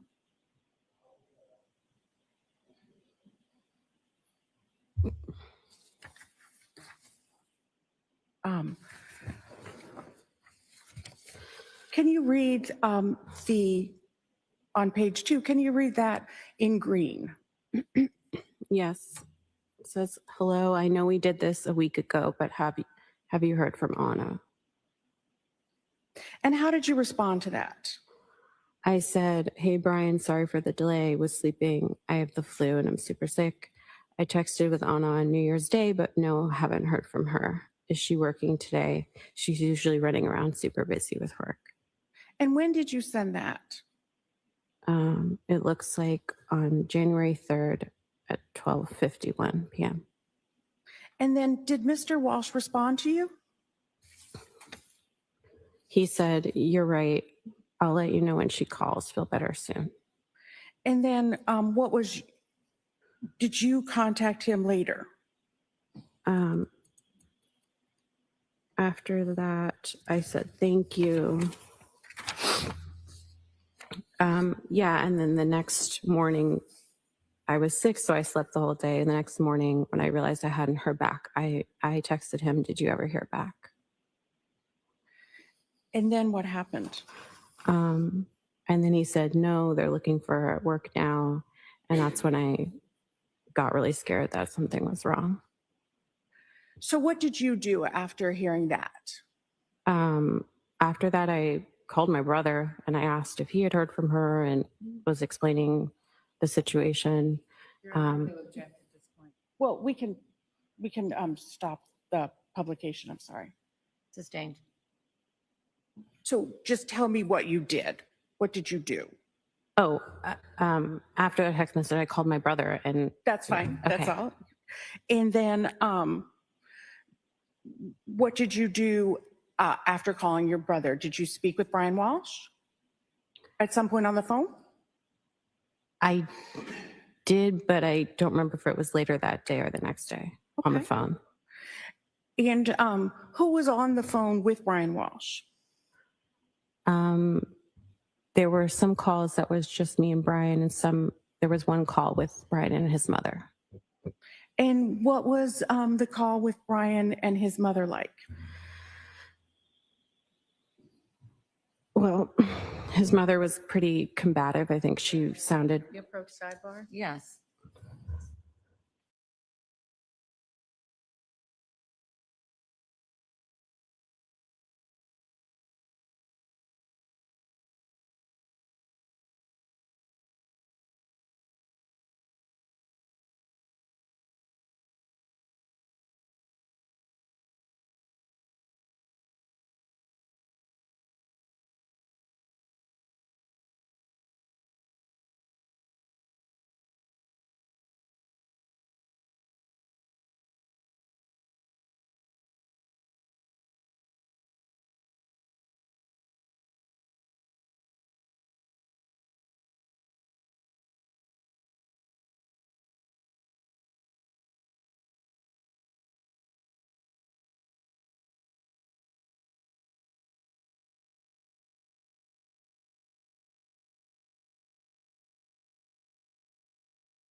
Going back for just a moment on the 29th, did Anna ever tell you how Brian reacted to his mother saying, the psychic saying that she was having an affair?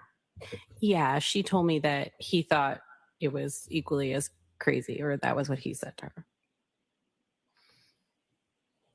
Your Honor, may I approach? You may. I'm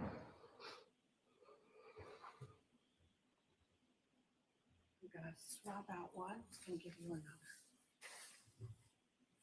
Recognize that jet. Yes. Can you tell me what? Just stay on the microphone so we can hear you. Sorry.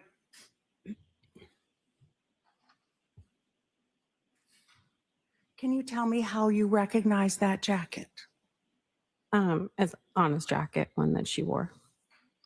Your Honor, I'd ask that this be the next exhibit. All right, any objection to that? None, thank you.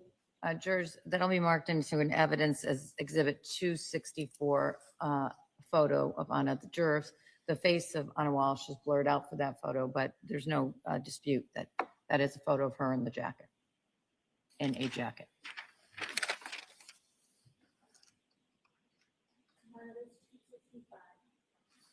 Thank you. 265? Oh, yes. Thank you. 265. 265, yes.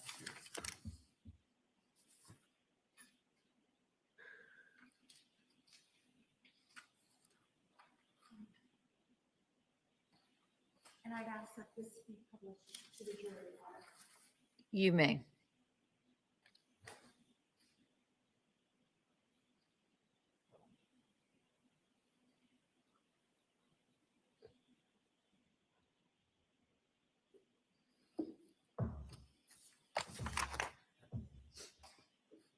Thank you.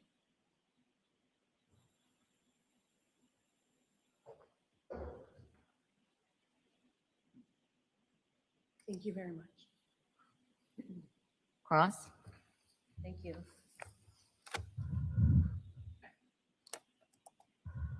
Good afternoon, Ms. Kirtley. Good afternoon. It sounds like you and Anna got very close very fast.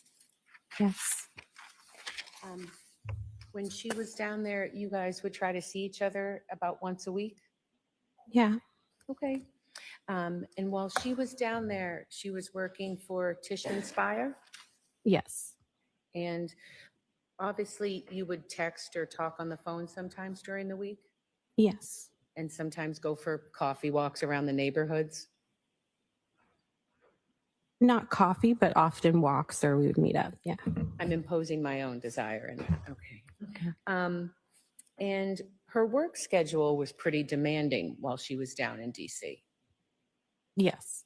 And it wasn't uncommon that she would work until 7 or 8 o'clock at night. Yeah, that was what she would tell me. Yes. Okay. And then on top of that, she was flying back and forth to Boston on Thursdays or Fridays and returning on Sunday nights or Mondays.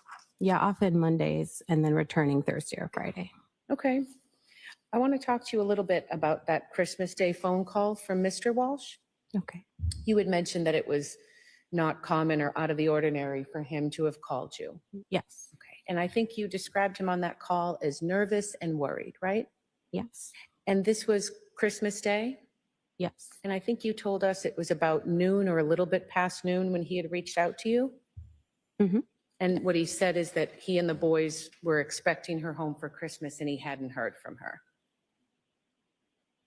What I recall he said was just ask me if I had heard from her because he hadn't heard from her. Okay. And because of that nervousness or worry in his voice, you actually offered to go swing by her house to see if she was there. Yeah, I thought that she was already back home for Christmas. And so that worried me. So I offered to go over. Okay. And I think you said within 10 or 15 minutes, he actually reached out to be like, we're good. She reached out to me. She's okay. He said he had heard from her. Okay. You had told us that you had also spoken to Anna on the 25th on the telephone. Yes. And you were telling us that she was angry and upset that Mr. Walsh had called you. Yes, she was angry that, he had bothered me that day with that because she felt it had not been that long since they had spoken. Okay. So it was Christmas Day and she was upset that he bothered you on a holiday Mhm. and that he worried you. Mhm.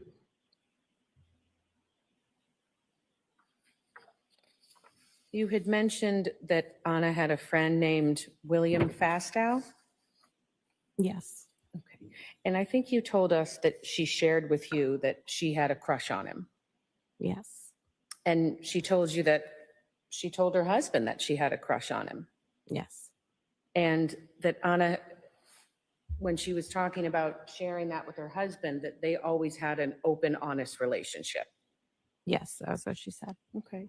And in that conversation, when she was telling you about how she had told her husband about having a crush on Will, that Brian wasn't the jealous type. When she told me that, I was surprised, and she said that was the relationship. They were open and that he wasn't jealous. And not only was he not jealous, that she kind of wished he was a little more jealous. I think in the way that a wife would want a husband to be protective, yes. Okay. And during the time you were friends in DC with Anna, and during these conversations, she never told you that she was having a romantic relationship with Will Fastow. Not specifically, no. We talked a lot about Will, but not that anything had ever actually happened. Okay. So you believe that they had a connection and she had a crush, but she never told you that they had been romantic or intimate. Correct. I think you had said that during this conversation on the 29th, Anna had said that lately she was just feeling drained of energy, right? Drained of energy just due to everything going on. Yeah. Okay. And she had also told you that she was someone that would stay up late and get up early in the morning, right? I think she kept a busy schedule, not that she specifically always stayed up late and got up early, but that, she was doing a lot, and she just was a very energetic, passionate person. And towards the end of December, there was a shift. There was a change in that. Yes. And she told you that she was falling asleep earlier and getting up later, and that was unusual for her. Yeah, that she was really just starting to be sad, and everything was taking a toll on her. Yeah. Okay. And it was when she was reporting this to you, she was talking about how even sleep, that she was falling asleep earlier, falling asleep earlier in the night. She was sleeping later in the morning than she usually would. I don't recall that exactly, just that she said that she felt so tired and burnt out. Okay. You had mentioned that you had plans to get together on 12/29, but you also had plans to go out on December 20th, the week before. I don't think I remember that exactly. Okay. But we often would try to make plans and then things would shuffle, so. Okay. The plans I'm talking about on the 20th, she had canceled because she wasn't feeling.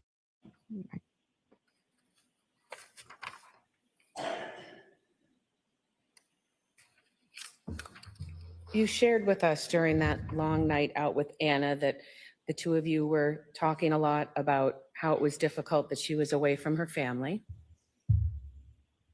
Yes. Yes, okay. I apologize.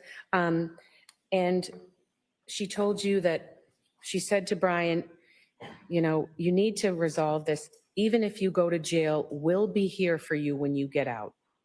She didn't specifically say like this, then this. It was more like a conversation about taking responsibility, accountability, what that would mean, that could mean just owning it and taking the jail time if that was because the sentencing hadn't happened. So we didn't know exactly what it would be, but that was something she wanted for him to take care of their family in that way and just take responsibility, have it be done.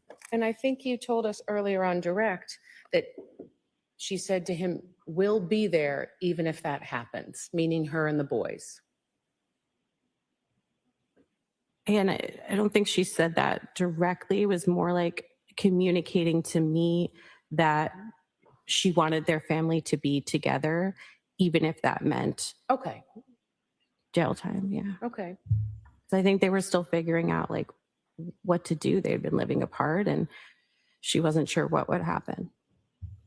And so what you're telling us is that she wanted her family together Mhm. and that she wanted him to do whatever it took so that her and Brian and the boys could be together. Yeah. Nothing further, Your Honor. Any redirect?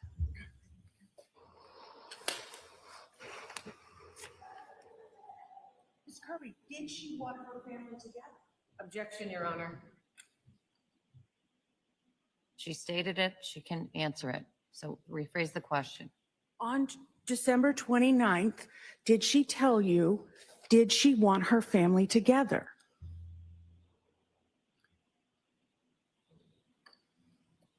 I think Objection, Your Honor. As to All right, listen to the question, answer the question if you can. On December 29th, what did she tell you about if she wanted her family together? she said that she wanted her family together. She also was exhausted and not really sure what to do, but I think she wanted her. As to I think. All right. Sustained. On December 29th, what did she tell you about if she loved the defendant, Brian Walsh? She told me that he would often not tell her he loved her and would always ask her how much she was in love with him. And that she told me that this time she answered not as much because of everything that had happened. And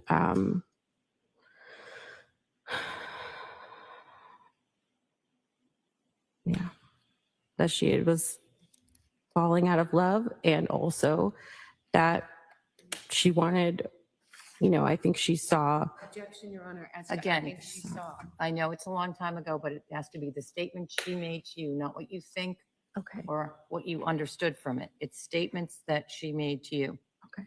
Sorry. And on December 29th of 2022, how did she physically appear to you? Tired. And on December 29th of 2022, did you go out to karaoke? Yes. And did she go dancing? Yeah, it was karaoke dancing. Thank you. Any recross? No, thank you. The witness may step down. Thank you. Also, counsel at the side of the bench.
Jurors, I'm going to read another stipulation to you now. And this is a stipulation, again, an agreement of the parties, simply an agreement of the parties. Stipulation regarding federal prosecution of Brian Walsh. Brian Walsh was arraigned in the United States District Court for the District of Massachusetts in Boston, Massachusetts on May 11, 2018. On April 1st, 2021, Brian Walsh pled guilty to indictments for wire fraud and transportation for a scheme to defraud and conducting an unlawful monetary transaction. On October 6, 2021, an initial sentencing hearing took place in the United States District Court. Brian Walsh was seeking a sentence of probation and restitution, while the government, through the United States Attorney's Office, was seeking a sentence which included incarceration of 30 to 37 months, restitution in the amount of approximately $475,000. January 2023, Brian Walsh had not been sentenced on the federal charges. Brian Walsh was represented by a lawyer in all stages of this federal case. Commonwealth may call the next witness. Your Honor, the Commonwealth rests. All right, thank you. With that, jurors, I told you that this case proceeds in chapters. That chapter of this case is closed. That is, the Commonwealth has presented all the evidence that it wishes to present in this case. As I've told you from the beginning, there is no obligation, no burden on the defendant to do anything. And so I remind you of that. The burden does not rest with the defendant. All the burden of proof is always on the Commonwealth, and it stays always on the Commonwealth. The defendant has the option to present evidence if he wishes to. I'm going to suspend the hearings for today, and we'll see you back tomorrow at 9 o'clock, ready to begin the day. Thank you very much. And before you leave, I remind you, don't do any research about this case. Don't go on social media or any news media. Don't speak to anyone about this case, and continue to have open minds as you receive the evidence in this trial. Have a good night, jurors. If there's exiting, all rise. First, please leave your notebooks in the chairs. Watch your step.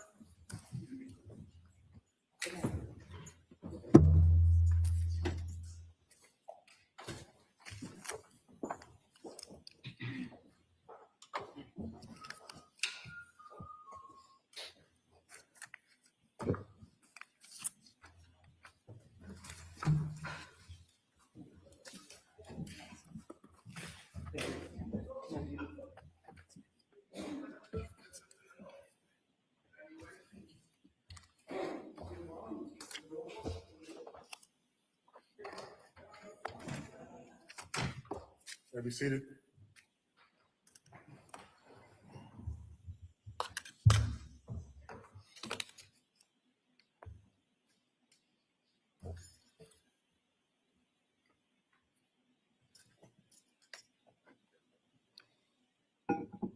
What do we need to discuss? First, we probably need to discuss, and that would move for required finding and not guilty. Go right ahead. And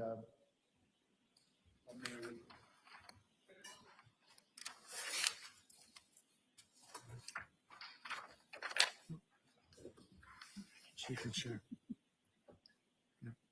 Give me a second to read your pleading.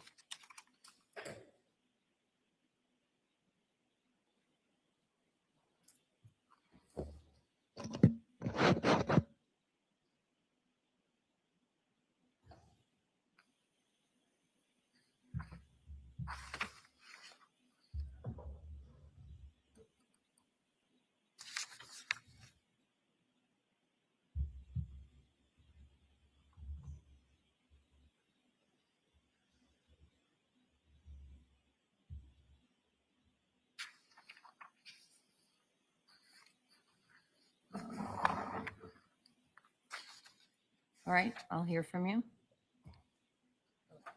for the most part, Judge, I'm just going to rely on that pleading, but what's important in this case, for purposes of arguing the Lattimore standard and the required finding, is that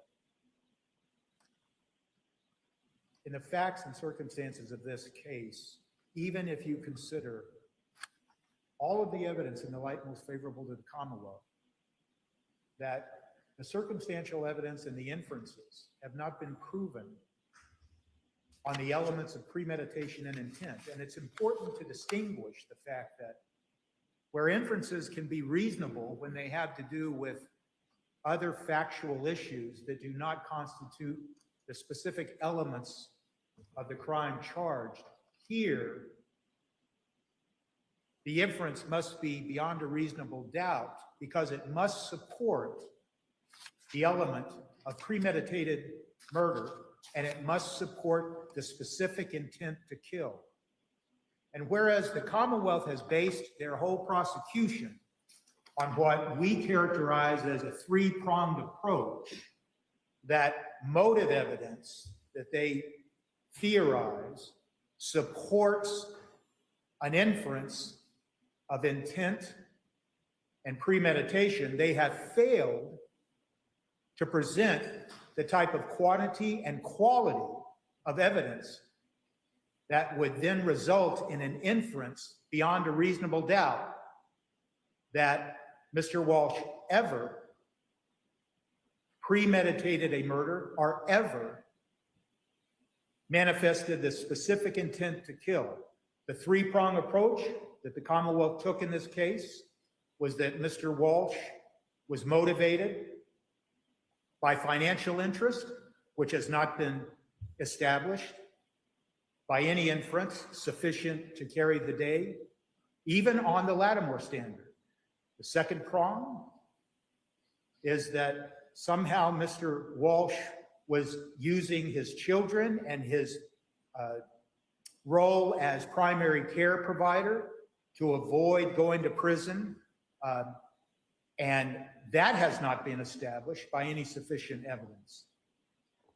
And then there's the third prong, and it has to do with the affair, and where it seems clear that the Commonwealth has established that Anna Walsh did in fact engage in an intimate affair with William Fastow. They have failed to establish sufficiently to withstand a Lattimore standard that he even knew about the affair. In fact, if you consider the evidence in the light most favorable to the Commonwealth from their own witnesses, there is no evidence presented to this jury that he knew about the affair, that he reacted to any knowledge of the affair. And in fact, the reaction that he had fell far short of someone that was even jealous of the fact that Miss Walsh reported to him specifically that she had a crush on Mr. Fastow.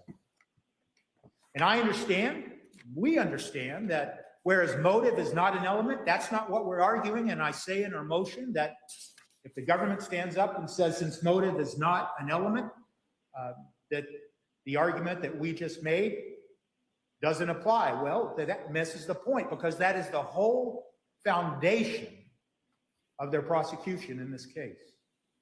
And so respectfully, Judge, in the unusual circumstances and the complex circumstances presented in this case,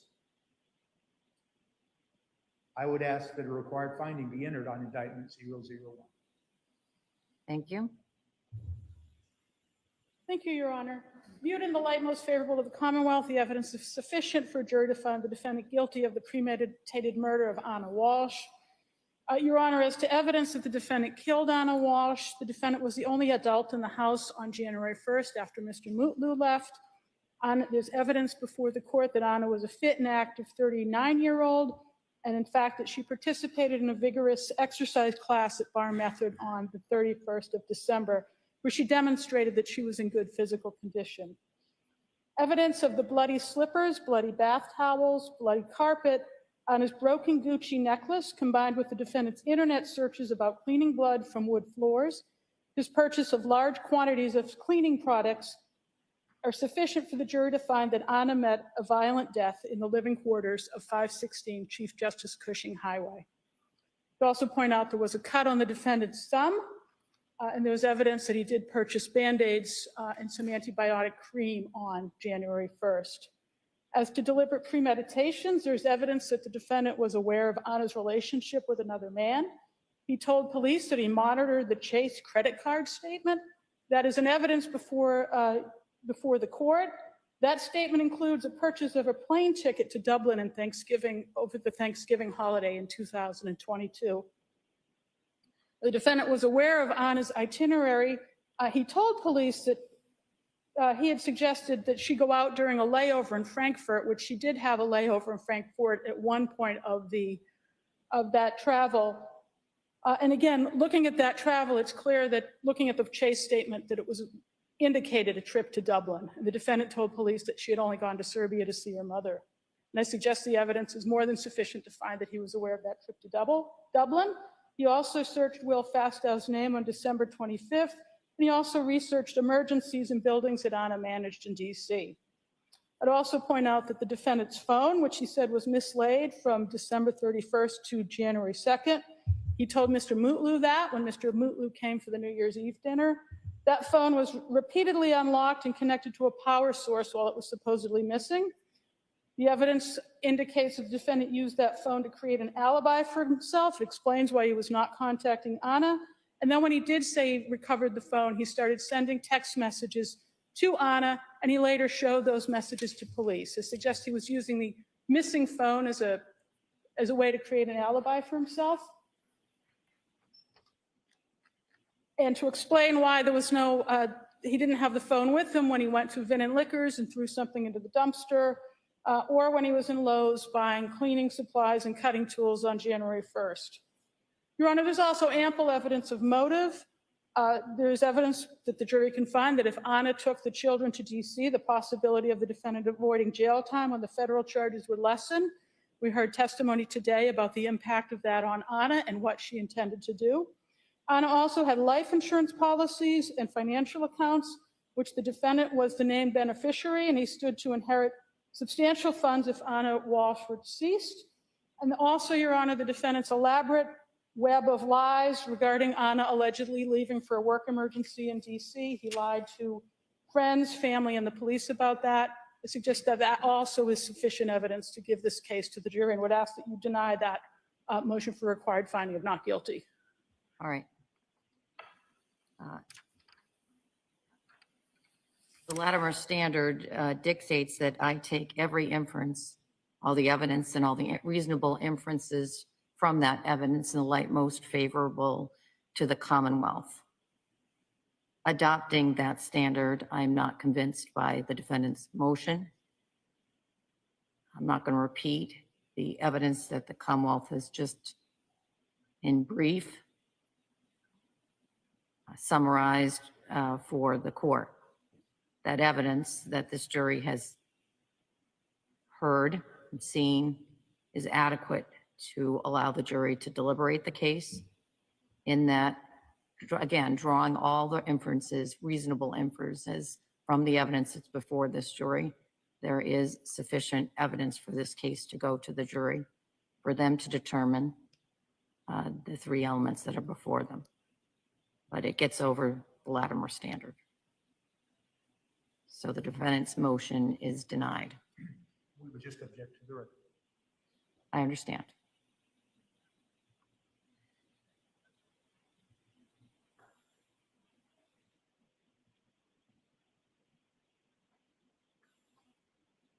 You indicated to me at the side of the bench there were some evidentiary issues you wanted to address with me. There are.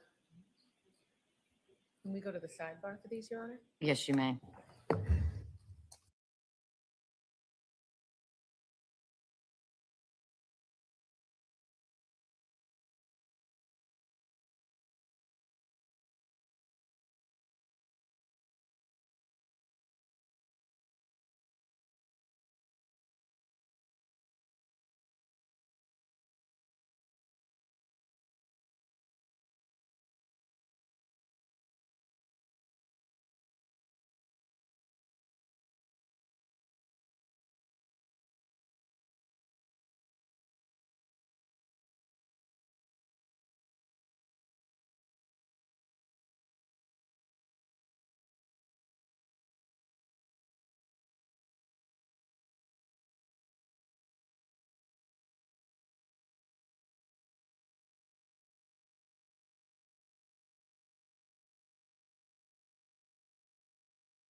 All right.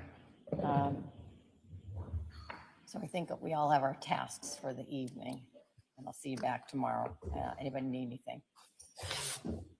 All right. Thank you very much, everyone. Thank you, Your Honor.